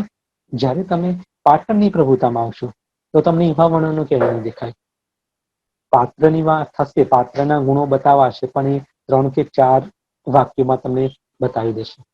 કોઈ નગર છે, પાટણ છે, ઇવન પાટણની પ્રભુતામાં પાટણ વિશે પણ એવો કોઈ ઉલ્લેખ નથી જેમાં તમને 2 પેજ ભરીને કનૈયા મુનશીએ એ લખ્યું હોય કે પાટણ કેવું છે, કેટલું મોટું શહેર છે, એમાં શું છે, એવી કોઈ વિગત તમને નહીં જોવા મળે. ખ્યાલ આવ્યો? અને એ એની એક શક્તિ પણ થઈ ગઈ કનૈયાલાલ મુનશીની. કનૈયાલાલ મુનશીની નવલકથા તમે વાંચશો તો તમને એ ખ્યાલ જ નહીં આવે. એટલી ત્વરાથી, એટલી ઝડપથી તમે આગળ વધશો, તો એના લીધે તમારું એની પકડ પકડાય છે. તમે એમાં બોર નહીં થાવ. બહુ જલ્દી, ઝડપથી એની વાર્તા છે આગળ વધે છે. જ્યારે સરસ્વતી ચંદ્ર માટે ઠહેરાવ તમારે જોઈશે. તમે આરામથી એની વાર્તાની ગહનતામાં ઉતરો, એને સમજો, જે પાત્ર વિચાર કરી રહ્યા છે એ વિચારોને સમજો અને એના પર વિચાર કરો. તો એ રીતે જોશો તો તમે એ નવલકથા પૂરી થતા થતા કોઈ બહુ વધારે અંતર નહીં કાપો, પણ એની ગહનતામાં જશો. ખ્યાલ આવ્યો? તો આ ઉદાહરણ હું આપી રહ્યો છું એ બસ એટલા માટે કે જ્યારે તમે તૈયારી કરશો, જ્યારે તમે વાંચશો આ નવલકથાઓ કે કવિતાઓ, તમારે આ બધી વસ્તુઓનું ધ્યાન રાખવાનું છે. દરેક કવિ, દરેક લેખક, દરેકની પોતાની આગવી એક સ્ટાઇલ છે લખવાની. તો એ એમાં દેખાશે. તો એ સ્ટાઇલ, માની લો મેં જેમ કીધું કે પાત્રો વિશે, તો એ તમારે પકડવાની છે. એના વિશે થોડું વધારે ડીપમાં એમાં જોવાનું છે કે આ પાત્રો છે તો એમના જે સંવાદ છે, સંવાદ કેવા છે, વર્ણનો છે તો વર્ણનો કેવા છે, એમાં જે ભાષા છે તો એ ભાષા કઈ છે, શુદ્ધ ગુજરાતી છે કે પછી ચારણી, સૌરાષ્ટ્રી, કાઠિયાવાડી. સૌરાષ્ટ્રની રસધાર જેમ કે છે ઝવેરચંદ મેઘાણીની એ વાર્તા છે, જેમાં અરાઉન્ડ 24 વાર્તાઓ છે નાની નાની, જે લોક સાહિત્યિક વાર્તાઓ છે. તો એમાં સૌરાષ્ટ્રની રસધાર એ વાંચશો તો નાની નાની વાર્તાઓ છે, 1-2 પેજની, કે બહુમાં બહુ 3 કે 4 પેજની એક વાર્તા છે. તો એ વાર્તાઓ જ્યારે વાંચો તો એ ટોટલી જે એની બોલી છે એ ટોટલી સોરઠી બોલીમાં લખાવેલી છે. કાઠિયાવાડી છે આપણે કહીએ છીએ, તો એ સોરઠી બોલીમાં, ગ્રામ પ્રદેશની બોલીમાં લખાવેલી છે. તો એના લીધે એમણે એમનું લોક સાહિત્ય એ વખતે જે એ કંઠસ્થ હતી. આ જે એમણે ભેગી કરી છે ને વાર્તાઓ, એ કંઠસ્થ વાર્તાઓ હતી. એમણે ગામડે ગામડે ફરીને લોકોના મોઢે આ વાર્તાઓ સાંભળી છે અને એને પછી પોતાના એની સાહિત્યિક, જેમની પાસે વર્ણન શક્તિ હતી, એનો ઉપયોગ કરીને એમણે આ બધી કંઠસ્થ કરી છે વાર્તાઓ. એની પાસે નાનું એવું કારણ એવું હતું કે મુંબઈમાં આ રીતે ગુજરાતી સાહિત્ય માટે કોઈ સભા આયોજાઈ હતી. તો ત્યારે કોઈ મહાન કોઈ એ વખતના સારા એવા સાહિત્યકારે એવો ટાણો માર્યો હતો કે ગુજરાતીમાં જો તમારે કાંઈ લખવું હોય તમારે, તો એના માટે તમારે મુંબઈ કેવા મોટા શહેર તરફ જવું પડે છે. આપણા ગુજરાતના ગામમાં એવી કોઈ સાહિત્ય તત્વો રહ્યા નથી, એવા આપણી કોઈ એવી ઓળખાણ નથી ગુજરાતીની જે તમે સાહિત્યમાં બતાવી શકો. એ વાત ઝવેરચંદ મેઘાણીને ઘણી લાગી ગઈ હતી. ત્યારે એમણે ગામે ગામે ફરીને લોક સાહિત્યમાં જ, લોક સાહિત્યની આ વાર્તાઓ છે ને એને કંઠસ્થ હતી જે વાર્તાઓ, એમણે આમાં કંઠસ્થ કરી છે. તો આ જેનું બેકગ્રાઉન્ડ છે એ પણ સમજવું એટલું જ જરૂરી છે કે એમાં કેમ લખાઈ હતી એ વાર્તાઓ. એ જે લોક સાહિત્યની જે વાર્તાઓ હતી એને જ્યારે ગ્રંથસ્થ કરવામાં આવી ત્યારે ઝવેરચંદ મેઘાણી, એ સમય શું હતું, એ લખાય ત્યારે લોકોની માન્યતાઓ શું હતી, એ વખતે લોકો શું માનતા હતા, એમની ધાર્મિક ગ્રંથિઓ કે અંધશ્રદ્ધાઓ માનો, વહેમો માનો, કે પછી ત્યાં એ વખતના ગુણો કે એ નીડર હતા, કે પછી હંમેશા પરોપકારી, કે એ હંમેશા કોઈ મોતથી નતા બીતા, ને ઘણા બધા એવા ગુણો એમાં જોવા મળે છે. તો એ વાત થાય છે. તો આ દરેક વસ્તુ જ્યારે પણ તમે આ રીતે કોઈ પણ ગ્રંથમાં, નવલકથા કે કોઈમાં કૃતિ વાંચશો, તમારે આ બધી વસ્તુને પકડવાની જરૂર છે. ચાલો, તો આ છે પેપર 2 ની વાત. બરાબર. પેપર 2 માં બીજી કવિતાઓની પણ વાત. મેઇન જુઓ, મેથોડોલોજી સેમ જ છે. મેં બસ એક્ઝામ્પલ આપવા માટે નવલકથા લીધી. કે નવલકથાની પ્રિપરેશન કઈ રીતે કરાય, કઈ રીતે વાંચવું જોઈએ, તેમ કવિતામાં છે. કવિતામાં પણ એ જ વસ્તુ સમજવાની છે, એમણે કયા શબ્દો વાપર્યા છે, સંસ્કૃત શબ્દો કેટલા છે, કોઈ બીજા ભાષાના શબ્દો એમાં યુઝ થયા છે, ઇંગ્લિશ શબ્દો યુઝ થયા છે કે નહીં, એ વસ્તુને ધ્યાનમાં રાખવાનું છે. એના સિવાય તમે આમાં એક નવલકથા સોરી નાટક પણ છે, 2 નાટક છે, વિવેચન પણ છે, બરાબર, આત્મકથા પણ છે, નર્મદ મારી હકીકત. તો આ બધી વાંચવા તમને મજા આવશે, પણ મેઇન વસ્તુ છે જ્યારે તમે આની વાંચો તો એ તમારું તમને પેલા ક્લેરિટી હોય, તમારો ઓબ્જેક્ટિવ શું છે, તમે એક્ઝામ માટે વાંચી રહ્યા છો, બરાબર.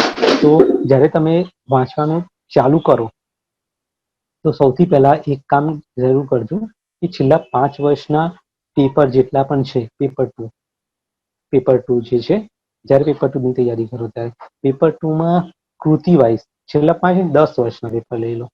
10 વર્ષના પેપર લઈ લેવા અને જેટલા પણ ક્વેશ્ચન્સ આવ્યા છે, માની લો દરેક કૃતિને લખી લેવાની, કે લખી લો મારી હકીકત, બરાબર. તો મારી હકીકત કૃતિ છે, જે આત્મકથા છે કવિ નર્મદની, તો એમની મારી હકીકતમાં છેલ્લા 10 વર્ષમાં કેટલા પ્રશ્નો આવ્યા છે એનું એક લિસ્ટ બનાવી લેવાનું, કે ચલો આ 8-9-10 પ્રશ્નો આવ્યા છે કે 12 પ્રશ્નો આવ્યા છે છેલ્લા 10 વર્ષના મારી હકીકતના. એ જ રીતે દરેક કૃતિના, ચાલો, દરેક કૃતિના તમે પ્રશ્નો બનાવી લો કે કયા કયા પ્રશ્નો આવ્યા છે. પછી માની લો તમે મારી હકીકત છે, તમે એના 10 પ્રશ્નો બનાવી લીધા કે છેલ્લા 10 વર્ષમાં મારી હકીકતમાંથી આટલા પ્રશ્નો આવ્યા છે. એ પ્રશ્નો વાંચો કે અચ્છા આમાં એના પાત્રો વિશે આવ્યું છે, કે પછી એમની કથન શૈલી શું હતી એના વિશે આવ્યું છે, એમની ભાષા, બરાબર, કે પછી કવિ નર્મદના ગુણો, કે પછી આત્મકથા જે એમને પહેલી આત્મકથા એ વખતે આપી મારી હકીકત, તો એ સમયે આત્મકથા સાહિત્યમાં શું બીજા બદલાવો હતા, કે કઈ રીતે એનો વિકાસ થયો, એ વિશે કોઈ પણ પ્રશ્નો આવ્યા, પ્રશ્નો વાંચો, 5-10 વાર વાંચો, પ્રશ્નો તમને યાદ કરી લો પહેલા કે એમાંથી આટલા પ્રશ્નો આવ્યા છે અલગ અલગ છેલ્લા 10 વર્ષમાં. તમે જ્યાં જેટલું કરવો, તમે 10 વર્ષ લો, 15 વર્ષ લો, છેલ્લા 15 વર્ષના જેટલું તમે કરી શકો, ચાલો. એ પ્રશ્નો પહેલા તૈયાર કરો, પહેલા પ્રશ્નો કે આટલા પ્રશ્નો છે. જ્યારે તમે મારી હકીકત જ્યારે વાંચવાનું ચાલુ કરો એની પહેલા માની લો આજે તમે વાંચવાનું ચાલુ કરો છો, તો એક દિવસ પહેલા તમારે એ પ્રશ્નો વાંચી લેવા, તમારા દિમાગમાં એ પ્રશ્નો જ ફરવા જોઈએ.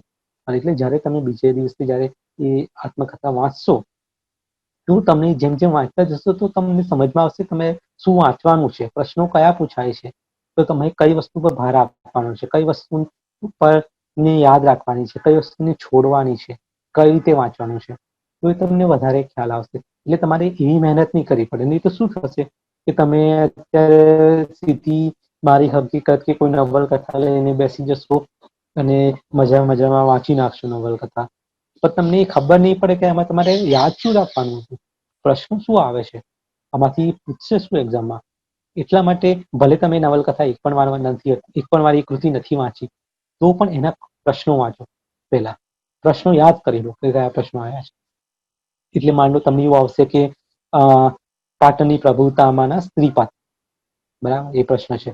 તો જ્યારે તમે નવલકથા વાંચતા હશો ને તો જે પણ સ્ત્રીપાત્રો આવશે ને તમને એ દિમાગ પર એ ક્લિક થશે કે અચ્છા સ્ત્રીપાત્રોનો પ્રશ્ન આવ્યો હતા, અચ્છા આમાં આ સ્ત્રીપાત્ર છે, આ સ્ત્રીપાત્ર છે, તો મારે સ્ત્રીપાત્રોના ગુણ શું છે, કયા સ્ત્રીપાત્રનો કેવો રોલ છે, એમને સ્ત્રીને કેવું મહત્વ આપ્યું છે. કનૈયાલાલ મુનશીને હંમેશા સ્ત્રી જે છે એના પાત્ર જે હંમેશા ચડિયાતા હોય છે પુરુષ પાત્રો કરતા, કનૈયાલાલ મુનશીની બધી જ નવલકથાઓમાં, અને એ પાટણની પ્રભુતામાં પણ દેખાશે. હિંમતવાન હોય છે. કનૈયાલાલ મુનશીના દરેક સ્ત્રી પાત્રો હોય છે એ પ્રેમ લગ્નના હિમાયતી હોય છે, દરેક સ્ત્રી પાત્ર કોઈ પણ નવલકથાના. તો આ વસ્તુ તમારે પકડવાની જરૂર છે. અને એના ઉદાહરણ તમે આમાં જોશો, કોઈ પણ ઉદાહરણ તમે જો હંસા છે એમાં, બરાબર, કે પછી મિનળ છે, બરાબર, એમાં પ્રસન્ન છે, આ જે પણ સ્ત્રી પાત્રો છે પાટણની પ્રભુતામાં દરેક ત્યાંની હિંમતવાન છે, બરાબર. કોઈ એવું નથી માનતું કે હું સ્ત્રી છું, હું કમજોર છું, પુરુષથી હું અબળા છું, એ અહીંયા વાત જ નહીં થાય વસ્તુની. દરેક સ્ત્રી પાત્ર છે એ પ્રેમ લગ્નના હિમાયતી હશે. કોઈ આની કનૈયાલાલ મુનશી દરેક નવલકથામાં જોવા મળશે. તો આ વસ્તુઓ પકડવાની જરૂર છે. તો આ વસ્તુ જ્યારે તમને ખબર હશે કે સ્ત્રી પાત્રો એમના હોય છે, આ રીતેના હોય છે, અને એના ઉદાહરણમાં તમે અચ્છા પ્રસન્નનું પાત્ર તો આ રીતે છે, બરાબર છે, આ રીતે હંસાનું પાત્ર પણ આ છે, મીનળનું પાત્ર પણ આ રીતે છે, તો એ તમને પછી બહુ ઇઝીલી તમે વસ્તુ યાદ રાખવા લાગશો, તમને યાદ રહેશે અને જવાબ ઓટોમેટિક તમારે તૈયાર થઈ જશે સાથે સાથે. ચાલે તો તમે એક પહેલું જ રીડિંગ કરશો ને ત્યારે જ તમે લાઈન્સ વાંચી થઈ જશો. અને ઓબ્વિયસલી આની પ્રિપેરેશન માટે તમારી જે પણ નવલકથા કૃતિ છે એને 4-5 વાર તો વાંચવી જ પડશે. પણ એ વસ્તુ છે તમે આ રીતે વાંચશો ને તો બહુ જલ્દી કનેક્ટ કરશો કે કઈ રીતે વાંચવું કૃતિને. બરાબર, તો આ વાત થઈ ગઈ પેપર 2 ની. અને મેં સ્ટાર્ટિંગમાં જ કીધું હતું પેપર 2 જે છે એ ગુજરાતી સાહિત્યનો 25% છે. તમારે 75% ટાઈમ જે છે એ લેશે પેપર 1. કારણ કે પેપર 1 જે છે એ દરિયા સમાન છે. એમાં બધું જ કવર થાય છે. એમાં કોઈ એવી બંધન નથી કે તમારે આકૃતિમાંથી જ પ્રશ્નો આવશે. પહેલા પેપર 2 માં છે તમારે 18 કૃતિ છે, 18 કૃતિમાંથી વાંચી લો તો એમાં કવર થઈ જશે તમારા. પણ પેપર 1 માં એવું નથી. પેપર 1 માં જ્યાંથી સાહિત્ય શરૂ થયું, બરાબર, ઇવન જ્યારે સાહિત્ય લખાતું નતું એની પહેલા કંઠસ્થ સાહિત્ય પણ હતું, જે લોક સાહિત્યનો પ્રકાર જેમાં આવે છે કંઠસ્થ સાહિત્ય, એ પણ આમાં કવર થઈ જાય છે. વ્યાકરણ આવશે આમાં, બરાબર.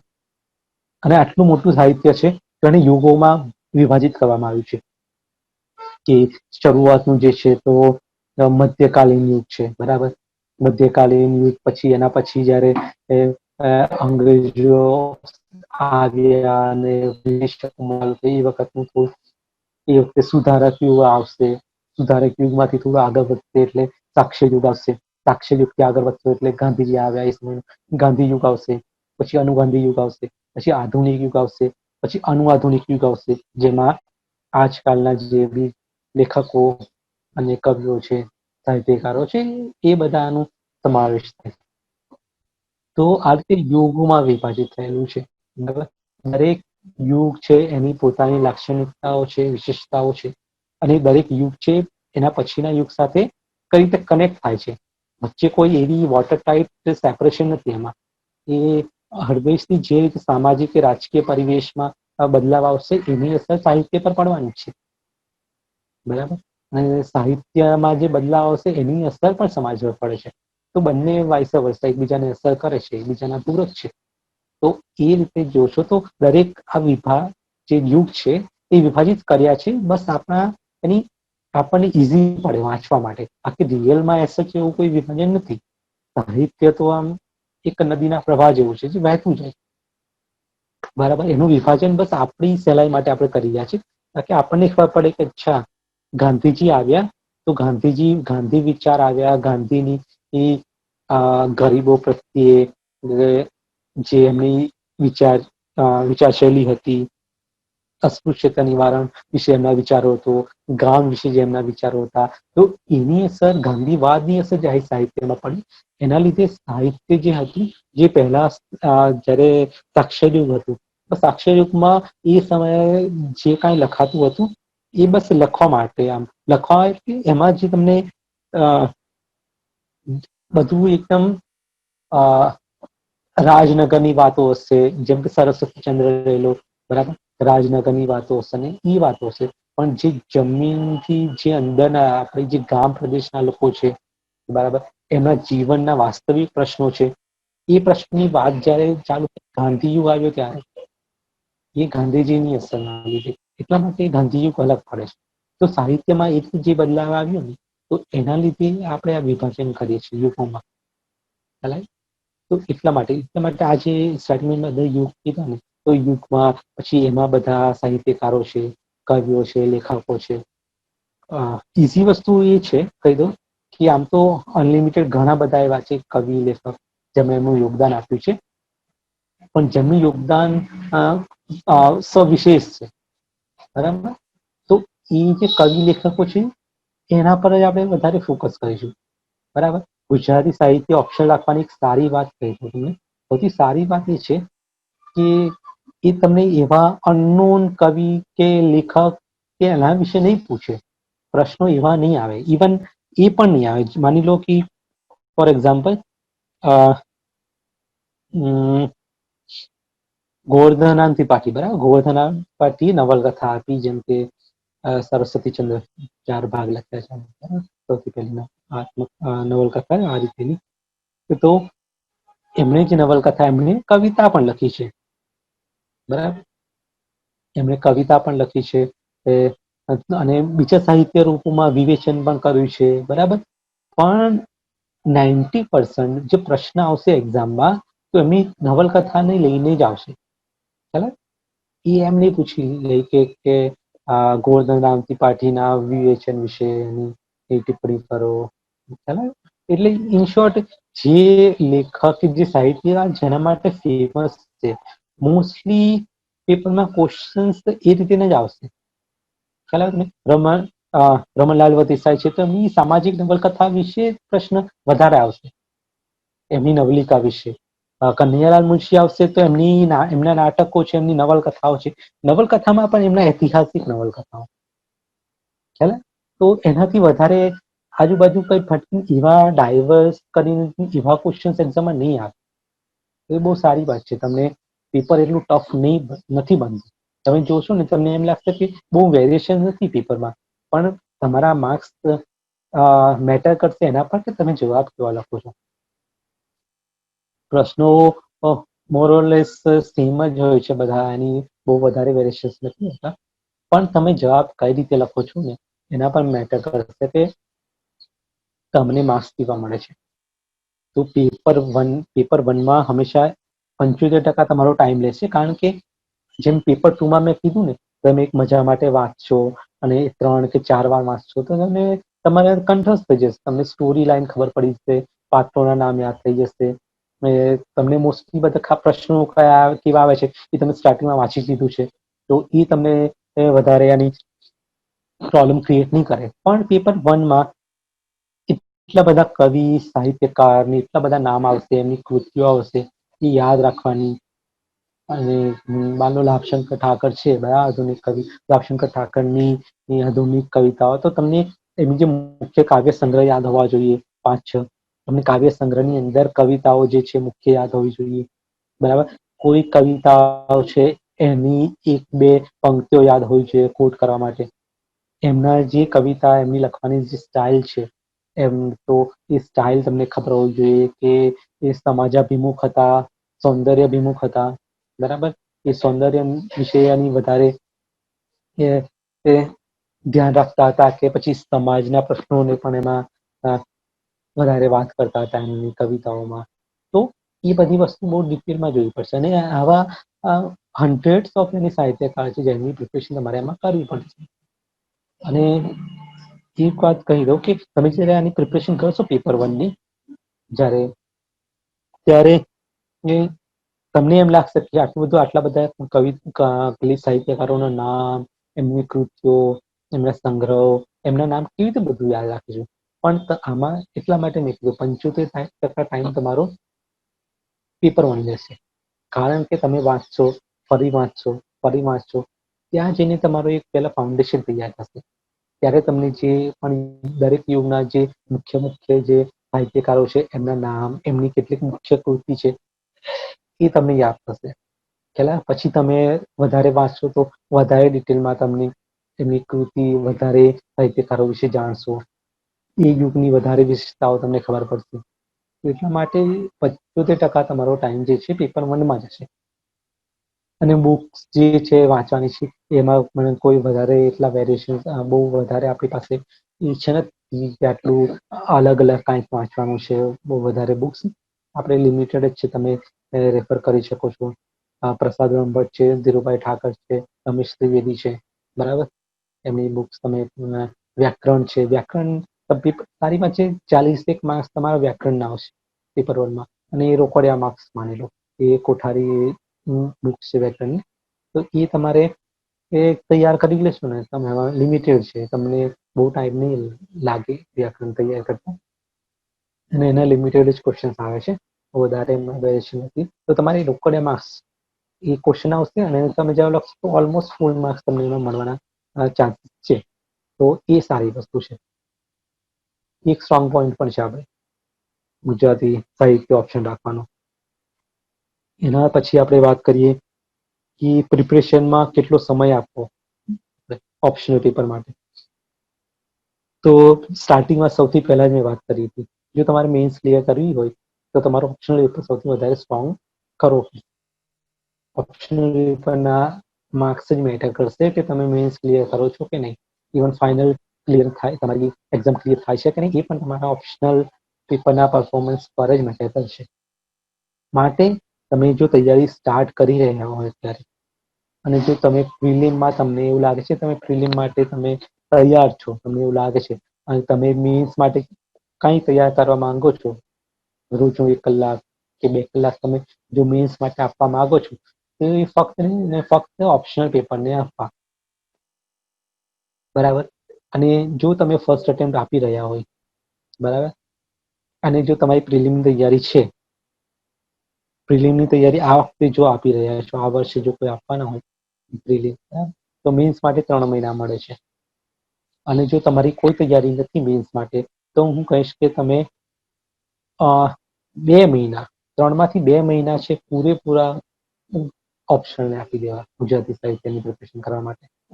અને જો તમે 2021માં આપવાના હોય એટેમ્પ્ટ, બરાબર, કે એના પછી, તો ઓપ્શનલ પેપર પ્રિલિમ સાથે ઓપ્શનલ પેપર રોજ તૈયાર કરતા થાવ. રોજ તમે 1 કલાક કે 2 કલાક આપો. તેનાથી શું થશે, એમ નહીં કે તમે 1 મહિનો વાંચી લો, ચલો આપણે 3 મહિના 2 મહિના પ્રિલિમ વાંચી લઈએ, પછી 1 મહિનો ઓપ્શનલ વાંચીશું અને પછી પાછું પ્રિલિમ કરીશું. એ રીતે નહીં કરવું, કારણ કે એમાં શું થશે કે તમે 1 મહિનો જો ઓપ્શનલ વાંચશો તો કન્ટિન્યુઅસ વાંચતા વાંચતા થાકી પણ જશો, બોર પણ થઈ જશો, બરાબર. અને 1 મહિના પછી ફરી તમે પ્રિલિમ વાંચશો તો પછી જે તમે તૈયાર કર્યું હશે ને ઓપ્શન માટે, એ પછી ધીરે ધીરે તમે ભૂલી ગયા છો. તમે ફરી જ્યારે વાંચવાનું ચાલુ કરશો, એના કરતા તમે અત્યારથી જો તમે તૈયારી કરી છે ઓપ્શનની, તો રોજ 1 કલાક કે 2 કલાક વાંચો. પણ રોજ થોડું થોડું, પણ રોજ વાંચો. કન્ટિન્યુટી જરૂરી છે. ખ્યાલ? આમાં તમારે કન્ટિન્યુટીની જરૂર છે. સિવિલ સર્વિસ ક્લિયર કરવા માટે સ્માર્ટ હોવું બિલકુલ જરૂરી નથી. હે ને? સ્માર્ટ હોવું બિલકુલ જરૂરી નથી, ડિસિપ્લિન હોવું બહુ જરૂરી છે. જો તમે સ્માર્ટ નથી, પણ જો તમે ડિસિપ્લિન છો તો તમે એક્ઝામ ક્લિયર કરી શકો છો. અને જો તમે બહુ સ્માર્ટ છો પણ તમે જો ડિસિપ્લિન નથી તો એક્ઝામ ક્યારેય પણ ક્લિયર નહીં થાય.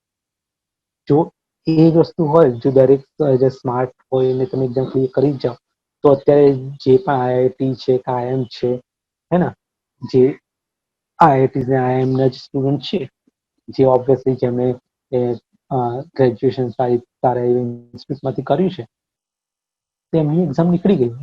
પણ એવું નથી થતું. બરાબર. ડિસિપ્લિન બહુ જરૂરી છે. જો તમે ડિસિપ્લિન છો પ્રિપરેશનમાં તો એક્ઝામ ક્લિયર થશે. સ્માર્ટનેસમાં એવી જરૂર નથી, હાર્ડવર્ક જોઈશે. સ્માર્ટ વર્કને આપણે ઘણી વાર એવું માની લઈએ છીએ કે સ્માર્ટ વર્ક એટલે આપણે બહુ મહેનત નહીં કરવાની, બરાબર. સ્માર્ટ કરવાનું એટલે સ્માર્ટ વર્કનો મતલબ એ નહીં કે તમે ઓપ્શનલ પેપરની તૈયારી કરતા હોય તો સ્ટાર્ટિંગમાં જેમણે ક્લિયર કરી છે એમણે જે નોટ્સ બનાવી છે, જૂના જે એસ્પિરન્ટ્સ છે એમની નોટ્સ છે બનાવેલી, બરાબર, પેપર 1 ને પેપર 2 જે મળે છે માર્કેટમાં અવેલેબલ છે, તો એ વાંચી લઈએ અને આપણે શોર્ટકટમાં તૈયારી કરી દઈએ, ત્યારે પણ એ રીતે એક્ઝામ નહીં નીકળે.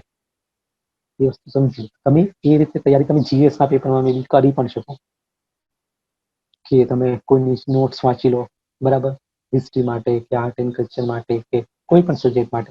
પણ ઓપ્શનલની તૈયારી સ્ક્રેચથી કરવી પડશે. સ્ક્રેચથી એટલે એકદમ નીચેથી તમારે બુક્સ વાંચવી પડશે, તમારી નોટ્સ તમારે જાતે તૈયાર કરવી પડશે, અને પછી એ જે નોટ્સ તૈયાર થાય ને એને તમે રિવાઇઝ કરી શકો કે એ તમે તમારી રીતે બનાવી હશે, બરાબર.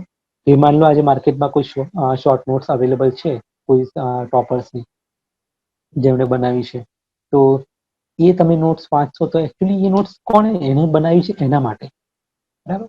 એને બનાવી હશે, એમાં જે મેન્શન કર્યા હશે પોઈન્ટ્સ, એને એ પોઈન્ટ મેન્શન કર્યા હશે કે એ માન લો કે એને માન લો કોઈ સાહિત્યકાર છે, કનૈયાલાલ મુનશી વિશે, કનૈયાલાલ મુનશીની નવલકથા વિશે પૂછાય બરાબર. તો કનૈયાલાલ મુનશીની નવલકથાના જે મુખ્ય પોઈન્ટ છે એને લખી લીધા કે નવલકથામાં જે પાત્રો હોય છે એ વધારે અસરકારક હોય છે. બરાબર. એમની ઐતિહાસિક નવલકથાઓ હોય છે પણ એ વધારે પ્રખ્યાત છે અને એમાં પણ એ ઇતિહાસને અનુલક્ષીને નથી બનતા. એ ઘણીવાર પોતાના વિચારો પ્રમાણે એમાં પરિવર્તન પણ કરે છે. બરાબર. આ બધા એના વિશે તો એ રીતે મે બી એને પોઈન્ટ બનાવી દીધા.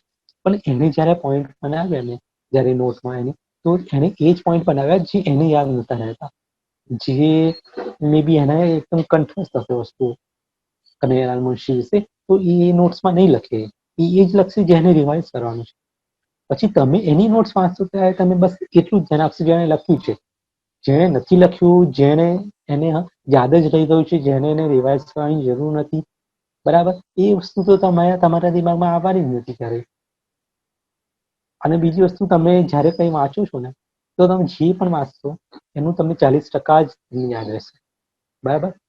તો એને જે નોટ્સ બનાવી છે તો બહુ ઓછું છે એની કન્ટેન્ટ અને એમાંથી એ બધું પણ તમને યાદ નથી રહેવાનું. તો તમારી જે કન્ટેન્ટ ક્વોલિટી હશે કેટલી પુઅર થશે. સમજ્યા? એટલે આનું કોઈ શોર્ટકટ નથી. સિમ્પલી બે વસ્તુ છે, હાર્ડવર્ક એન્ડ ડિસિપ્લિન. જો તમારે એક્ઝામ ક્લિયર કરવી છે તો હાર્ડવર્ક કરવું જ પડશે, ડિસિપ્લિન થવું જ પડશે. બરાબર. અત્યારે જો તમે સેશન સાંભળી રહ્યા છો, તમને એવું લાગી રહ્યું છે કે એના મારે તૈયારી કરવી છે, વિચારી રહ્યો છું, પણ એ રીતે નહીં થાય. તમારે ડિસિપ્લિન આજથી જ થવું પડશે. જો તમે 2021માં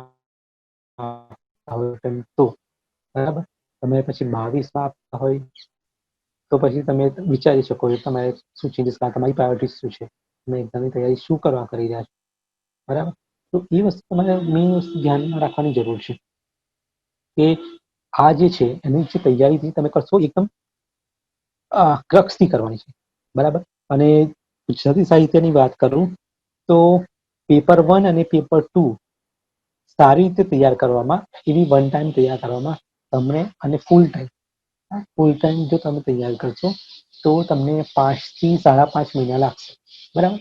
રોજના આગળ જો તમે 10 કલાક આપી રહ્યા છો તો એ પ્રમાણે નોટ્સ બનાવવાની સાથે નોટ્સ બનાવો. બરાબર. એને ડિટેલમાં વાંચો, છેલ્લા 10 વર્ષના પેપર જુઓ, એને સમજો અને પછી વાંચવાનું ચાલુ કરો. દરેક કૃતિ, દરેક બુક્સ જે છે પેપર 1ની, દરેક યુગની વ્યાકરણ છે એ બધું કવર કરો, એની નોટ્સ બનાવો અને એક વાર સિલેબસને કમ્પ્લીટ કરો. એ તૈયાર કરવામાં તમને 5.5 મહિના લાગશે મારા હિસાબે. તો કોઈ મે બી ફાસ્ટ હોય છે, જેની ગ્રાસ્પિંગ પારો વધારે હોય શકે તો એ જલ્દી પણ કરી શકે, કોઈ બી 10-15 કલાક પણ આપી શકે છે. અને એ વેરી કરે છે પર્સન ટુ પર્સન, પણ આ હું એવરેજ વાત કરું છું, મારી વાત કરું તો એટલો ટાઈમ લાગી શકે છે એવરેજ. તો એ વસ્તુને ધ્યાનમાં રાખજો. અને પણ ભલે એટલો ટાઈમ લાગતો હોય તો પણ એ ટાઈમ આપજો, કારણ કે એ ટાઈમ તમે અત્યારે નહીં આપો ને તો તમારે પછી ક્યારેક ને ક્યારેક આપવો જ પડશે. આની માટે કોઈ બીજો રસ્તો છે જ નહીં. કોઈ એવો શોર્ટકટ નથી કે એનાથી તમે આ ઓપ્શનલ પેપરની તૈયારી કરી શકો. ઓપ્શનલ પેપરનો મતલબ જ એ છે, જીએસ ના પેપર જે છે ને, જીએસ ના પેપર કેવા છે, આ જે મીન્સ છે ને એ દરિયા જેવું છે. બરાબર. તો જીએસ જે છે ને એ દરિયાની સપાટી છે, દૂર દૂર સુધી જવાનું. બરાબર. એટલા બધા વિષય હશે, બધા વિષયની તમારે માહિતી તમારી પાસે હોવી જોઈએ. તો દરિયાની સપાટી જેવી, એટલે માહિતી હોવી જોઈએ પણ ઊંડાણમાં જવાની જરૂર નથી. જ્યારે ઓપ્શનલ પેપર છે એ છે ઊંડાણ. તમારે બહુ દૂર નથી જવાનું. બરાબર. ઊંડું જવાનું. અને એના માટે તમારે જે તૈયારી કરવાની છે ડિટેલમાં કરવી પડશે, કે તમે સ્ક્રેચથી વાંચો. બરાબર. અને દરેક વસ્તુને વાંચીને તમારી પોતાની નોટ્સ બનાવો, એને સમય આપો. અને માનીને ચાલો કે આ સબ્જેક્ટમાં તમે ગ્રેજ્યુએશન કરી રહ્યા છો. બરાબર.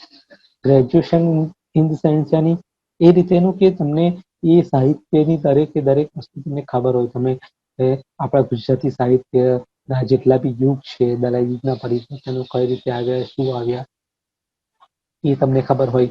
બરાબર. એના પછી તમારે એની અસર કઈ રીતે થાય છે, આજમાં એની શું પ્રસ્તુતતા છે. બરાબર.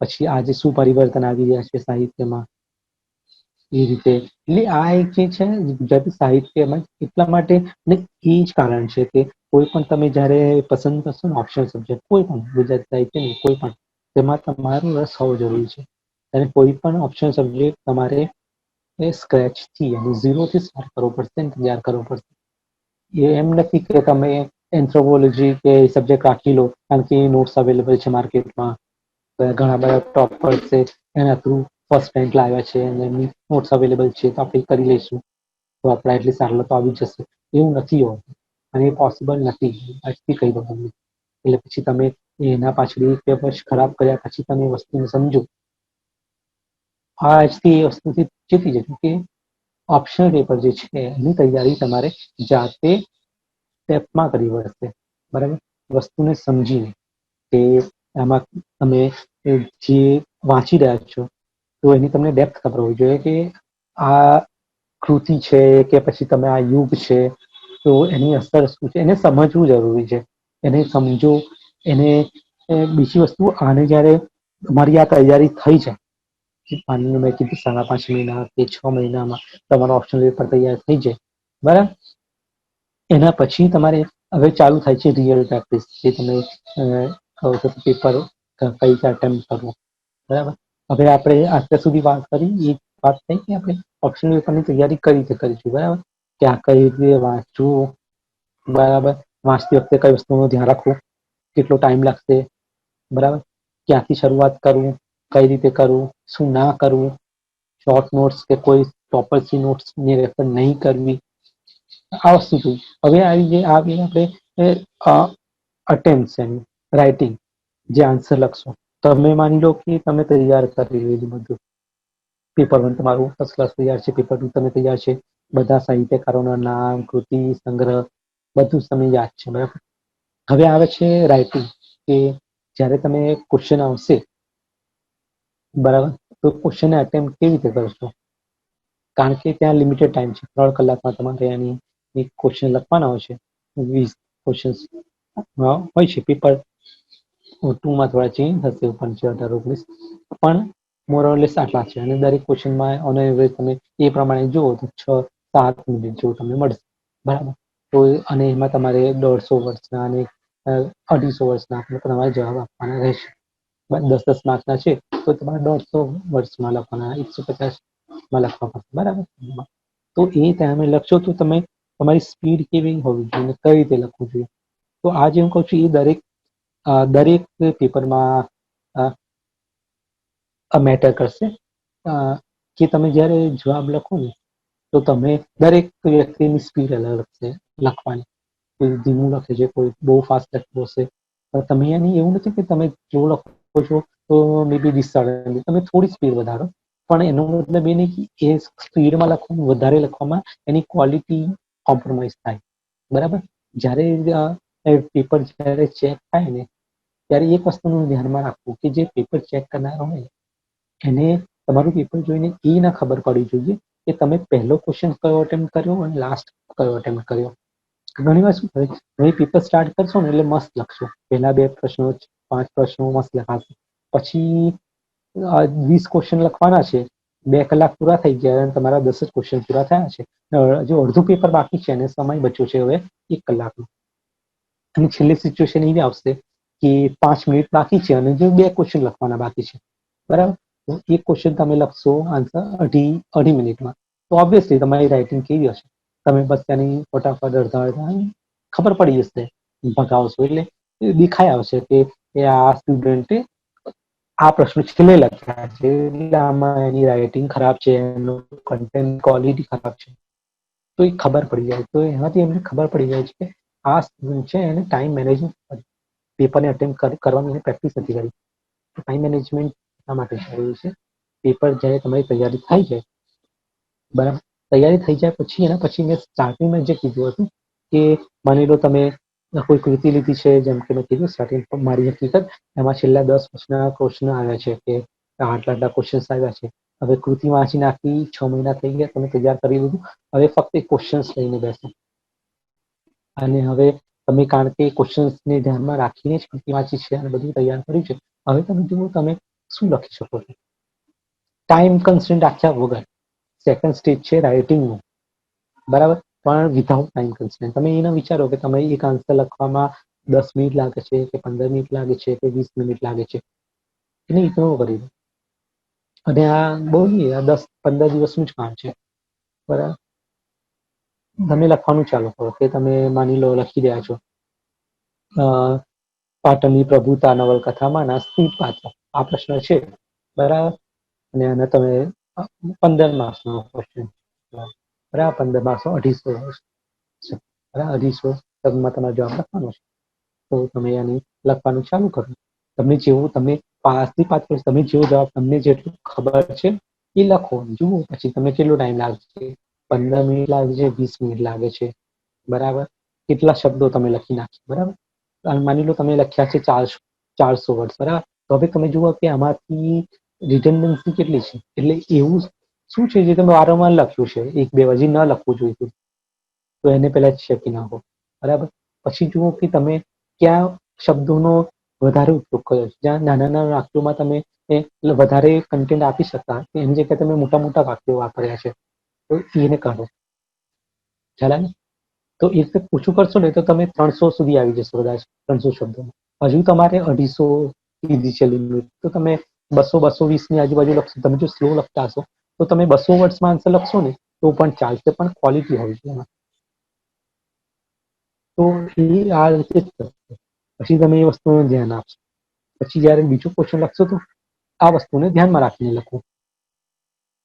તો એનાથી તમને એ વસ્તુને ખબર પડશે કે હવે મારે એની આ રિડન્ડન્સીને ઓછી કરવાની છે.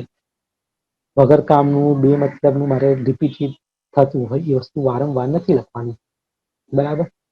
જ્યારે હું એની ઇન્ટ્રોડક્શન લખી દઉં છું, જ્યારે આન્સર લખીએ તો એની પેટર્ન હોય કે પ્રશ્નનું પહેલા સૌથી પહેલા એની તમે ઉદ્બોધન કરો એટલે ઇન્ટ્રોડક્શન, એ 3 કે 4 લાઈન હોય. પછી મેઇન જે ક્વેશ્ચન પૂછવામાં આવ્યો છે એ કન્ટેન્ટ લખો તમે, બરાબર.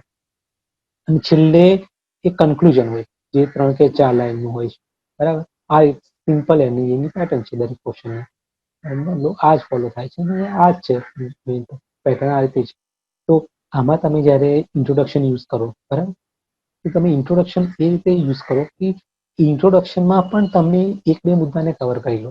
આનો પ્રશ્ન આવે કે સ્ત્રી પાત્ર, પાટણની પ્રભુતાના સ્ત્રી પાત્રો, તો એમાં તમે એની જ્યારે ઇન્ટ્રોડક્શન આપો ને ત્યારે તમે મેન્શન કરી લો કનૈયાલાલ મુનશીની દરેક પાત્રો, દરેક નવલકથાના સ્ત્રી પાત્રો, બરાબર, હિંમતપાલ અને એની જે પણ ગુણો હોય છે એ આમાં જોવા મળે છે, બરાબર. એ તમે પહેલા મેન્શન કરી દો ત્યાં ઇન્ટ્રોડક્શનમાં. અને ઉદાહરણ તરીકે તમે લઈ શકો એમાં કોઈ પણ એની પાટણની પ્રભુતા સિવાયના ઘણી બધી એમની નવલકથાઓ છે, ગુજરાતના જય સોમનાથ, બરાબર, એ બાદ કે એના ઉદાહરણ તરીકે મેન્શન કરી દો. અને પછી ચાલુ કરો તમે એને આની પાટણની પ્રભુતા વિશે. તો એમાં જે બી સ્ત્રી પાત્રો છે એના વિશે તમે વાત કરો. એમાં આટલા સ્ત્રી પાત્રો છે એ આ રીતે વાત કરી રહ્યા છે, એમની વર્ણન કલા, એમની બોલી, બરાબર, એમના વિચારો સ્ત્રી પાત્રોનો, બરાબર, સ્ત્રીઓનો પુરુષો પ્રત્યે કેવો એની વિચાર હોય છે, એના વિશે કેવું વિચારે છે, બીજી સ્ત્રીઓ વિશે શું વિચારે છે, બરાબર. સ્ત્રીઓમાં પણ એની અલગ અલગ, જેમ કહે છે કે એમાં પ્રસન્ન જે છે એ પ્રેમિકા છે, બરાબર. એ 16 વર્ષની માનલો છે, તો ઉંમર પ્રમાણે એમની વિચાર શૈલી શું છે, બરાબર. એ રીતે મિનર છે જે મહત્વાકાંક્ષી છે, બરાબર, જેને રાજમાતા બનવું છે, રાણી બનવું છે, જેને તેની મહત્વાકાંક્ષી છે. તો એ એક રીતે એની પુરુષ પ્રધાન દુનિયામાં, પુરુષ પ્રધાન જે આજે પણ છે, એ વખતે તો ઘણી વધારે હતી, એ સમયે એટલી મહત્વાકાંક્ષી હતી કે એને રાણી બનવું હતું, એને રાજ કરવું હતું.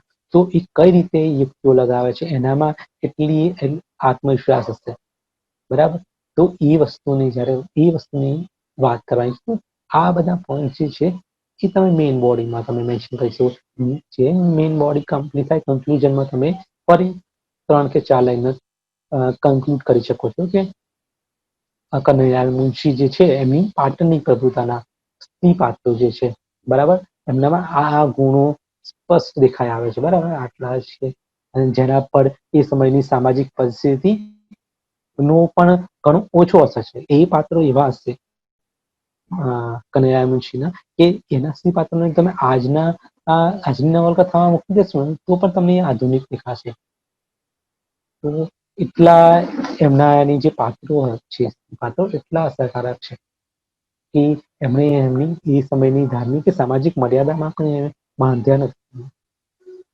તો એ આ રીતે તમે જવાબ તૈયાર કરો અને એને તમે 250 વર્ષમાં, જો 10 માર્ક્સમાં ક્વેશ્ચન આવ્યો હોય, જો 150 વર્ષમાં એ જ જવાબને હવે 150 શબ્દમાં લખવાનું છે, તો કઈ રીતે લખશું?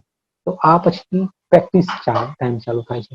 અને આની પ્રેક્ટિસ તમે 1 મહિનો કરો એટલે તમે 1 મહિનામાં તમારી 1 મહિનાની અંદર તમારો ટાઈમ મેનેજમેન્ટ, તમારા આન્સર આ ટોટલ તૈયાર થઈ જશે. ખ્યાલ આવે? એટલે મેં કીધું સ્ટેજ જે પ્રમાણે ઓપ્શન પેપર પહેલા સિલેક્ટ કરવાનું, બરાબર. સ્ટેચમાંથી તૈયારી ચાલુ કરવાની. સૌથી પહેલા છેલ્લા 10 થી 15 વર્ષના ક્વેશ્ચન પેપર જોઈ લેવા, એને સેગ્રીગેટ કરી લેવા, બરાબર. કૃતિ વાઇઝ કે યુગ વાઇઝ પેપર 1 છે, પેપર 1 ના ક્વેશ્ચન પેપર છે તો એને સેગ્રીગેટ કરી લેવાના કે ગાંધીયુગના કેટલા પ્રશ્નો આવ્યા છે, બરાબર, આધુનિકના કેટલા પ્રશ્નો આવ્યા છે, એ રીતે સેગ્રીગેટ કરી લો. એટલે પછી જ્યારે તમે ગાંધીયુગ વાંચો તો એ પ્રશ્નોને ધ્યાનમાં રાખીને તમે વાંચો, બરાબર. એ રીતે એકવાર તૈયારી તમારી થઈ જાય, એકવાર તમારી તૈયારી, એના પછી એ બધા જે પ્રશ્નો જેના બેઝ પર તમે તૈયારી કરી છે એના પ્રશ્નો તમે જાતે એના જવાબ લખો. એટલે એના જવાબ લખશો એટલે તમને ખબર પડશે કે મારી સ્પીડ કેવી છે, મારી રાઇટિંગ કેવી છે, તમે કેવા શબ્દો વાપરો છો.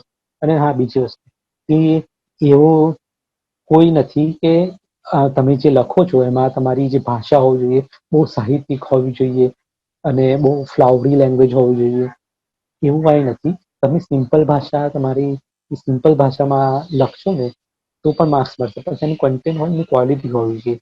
કારણ કે તમે જે હકીકત કરવા માંગો છો એ સામે સુધી પહોંચવું જોઈએ, બરાબર. તો એટલા માટે એનું એટલું બહુ જ એવું મહત્વ નથી. તમે જે લખશો ભાષામાં, એ જીએસમાં પણ જે તમે ગુજરાતી ઇંગ્લિશમાં જે પેપર લખશો તો એમાં એટલું મેટર નથી કરતું. તમે ઇંગ્લિશમાં લખ્યા તો તમે તમારી એની તમારી વોકેબ્લરી કે તમારી એની કેટલી એની સ્ટ્રેન્થ છે, તમારી ઇંગ્લિશમાં કેટલું એની કમાન્ડ છે તમારી લેંગ્વેજ પર, એટલું મેટર નથી કરતું. તમે એઝ લોંગ એઝ તમે સુધી કન્વે કરી શકો છો, તમે જે તમારો જવાબ છે એને કન્વે કરી શકો છો પોઈન્ટ્સને, સફિશિયન્ટ છે, મોર દેન ઇનફ છે, બરાબર. એટલે એના પર એટલું ભાર ના આપતા કે આપણે બહુ સરસ ફ્લાવરી લેંગ્વેજમાં લખવું છે, એના કરતા કન્ટેન્ટ હોવું જરૂરી છે, બરાબર. એ જે પ્રશ્ન કીધો છે એ જ લખો. અને બીજી વસ્તુ, 10 માર્ક્સનો પ્રશ્ન હોય, બરાબર. 10 માર્ક્સનો પ્રશ્ન હોય તો જે પૂછાયું હોય એને સીધું જ એના પર ચાલુ કરી દેવાનું લખવાનું. એના પાછળ પહેલા ભૂમિકા બાંધવાની, એમાં 4-5 લાઈનો લખવાની, એમાં સમય નહીં કાઢવાનો. કે 150 વર્ષ ચાર પેપર હશે અને એનો મતલબ જ હોય જ્યારે 10 માર્ક્સનો ક્વેશ્ચન છે, શોર્ટ ક્વેશ્ચનનો મતલબ એ છે જે પૂછ્યું છે એનો જવાબ આપો, આગળ પાછળનું નથી જાણવું, બરાબર. એટલે એનો સીધો મતલબ જ્યારે એ ક્વેશ્ચન 15 માર્ક્સમાં પૂછવામાં આવે તો તમે આગળ પાછળનું થોડુંક એની મે બી તમે ઇન્ટ્રોડક્શનમાં, કન્ક્લુઝનમાં ક્યાંક તમે યુઝ કરી શકો, બરાબર. તો એ વસ્તુ તમારે ધ્યાન રાખવી આન્સર લખતી વખતે. એટલે આમાં આપણે વાત કરી લીધી સ્ટાર્ટિંગમાં તૈયારી કેવી રીતે કરવાની, એના પછી આન્સર રાઇટિંગમાં તમારે કેટલો ટાઈમ આપવાનો છે, એના પછી આ જ વસ્તુ જે છે, બરાબર, આ જ વસ્તુને પછી તમારે રિપીટ કરતી રહેવાની, બરાબર. અને આ દરેક ઓપ્શન મેટર કરશે. મેથોડોલોજી સેમ જ રહેશે. ટાઈમ આટલો જ લાગશે, 6 મહિના, 6.5 મહિના, 7 મહિના. તમારી સ્પીડ પર મેટર કરે છે, તમે કેટલો ટાઈમ આપો છો એના પર મેટર કરે છે, બરાબર. અને આ એક જ મેથડ છે. તમે અત્યારે એને બરાબર સમજી લો કે પછી એ ફ્યુચરમાં તમારા અનુભવ પછી તમે આને સમજશો, બરાબર. તમે જ્યાં પણ જશો, કોઈ પણ ટોપર્સને સાંભળશો, કોઈ પણ કઈ વાત કરશે, મોરલેસ આ જ વસ્તુ હશે. દરેક વ્યક્તિ એ જ વસ્તુ કહેશે કે ઓપ્શનલ તમારું સ્ટ્રોંગ હોવું જોઈએ. દરેક વ્યક્તિ એ જ વસ્તુ પર ભાર આપશે કે ઓપ્શનલ હંમેશા આની ડેપ્થમાં તૈયાર કરવું પડશે, એમાં કોઈ શોર્ટકટ નહીં ચાલે, બરાબર. ઓપ્શનલ તૈયાર કરવા માટે તમે સૌથી વધારે સમય આપી શકો. જો તમારો ઓપ્શનલ તૈયાર હશે સૌથી સારી રીતે તો તમારી મેન્સ નીકળી જશે, મેન્સ ક્લિયર કરવામાં કોઈ તકલીફ નહીં પડે, બરાબર. એટલા માટે ઓપ્શનલ બહુ મેટર કરે છે, બરાબર. અને ગુજરાતી સાહિત્યની મેં વાત કરી છે એમાં મોસ્ટલી બધા એની ભાષાઓને કવર કરી લીધા છે. તમે એટલીસ્ટ તમે એની સ્ટાર્ટ કરશો હવે જો ગુજરાતી સાહિત્ય તો તમને એટલીસ્ટ એ ખબર હશે કે હવે મારે શું જોવાનું છે ને કઈ રીતે વાંચવાનું છે, બરાબર. હવે આના પછી તમે જે તૈયારી કરશો પછી મેટર કરે છે કે તમે એને કેટલો ટાઈમ આપો છો, બરાબર, તમે કેટલું સમજો છો. તો આપણે તૈયાર વાત કરી લીધી કઈ રીતે તો આન્સર રાઇટિંગ કઈ રીતે કરું, અને આ જ વસ્તુ પછી રિપીટ થવું, બરાબર. આટલું તમે કરી લેશો એના પછી તમને કોઈ પણ વ્યક્તિની ગાઈડન્સની જરૂર નહીં પડે. આના પછી તમે તૈયાર થઈ જશો, તમને ખબર પડી જશે તમારી સ્ટ્રેન્થ શું છે, તમારી વીકનેસીસ શું છે. વીકનેસીસ પર કામ કરો. તમારી લખવાની સ્પીડ બહુ જ ઓછી છે તો એને થોડી ઇમ્પ્રૂવ કરો. રાઇટિંગ બહુ જ ખરાબ છે તો એને થોડી ઇમ્પ્રૂવ કરો. રાઇટિંગ એટલે એવું નથી કે આપણે મસ્ત એકદમ મોતીના દાણા જેવું લખવાનું છે, બસ હંમેશા પાઠ વાંચી શકાય એટલી ક્લેરિટી હોવી જોઈએ. એનાથી વધારે ક્લેરિટીની કોઈ એવી ખાસ જરૂર નથી હોતી.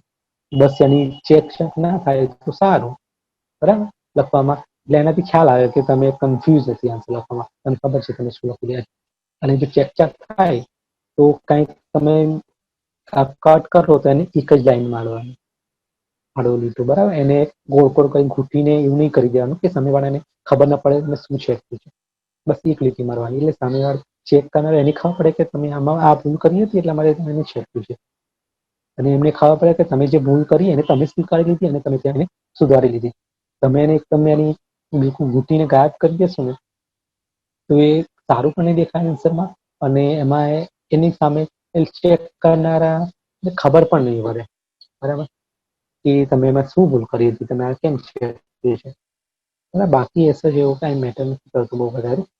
આટલી વસ્તુ આટલી રીતે તમે આગળ વધશો તમે એટલીસ્ટ ઓપ્શનલ પેપર તમારું બહુ સારી રીતે તૈયાર થઈ જશે. એટલે બાકી આના પછી તો તમે એની સેલ્ફ રિયલાઇઝેશન તમને થતું જશે, તમને તમારી વીકનેસ કંઈ ખબર પડતી હશે અને તમે એ ડિરેક્શનમાં આગળ વધી શકો છો, બરાબર.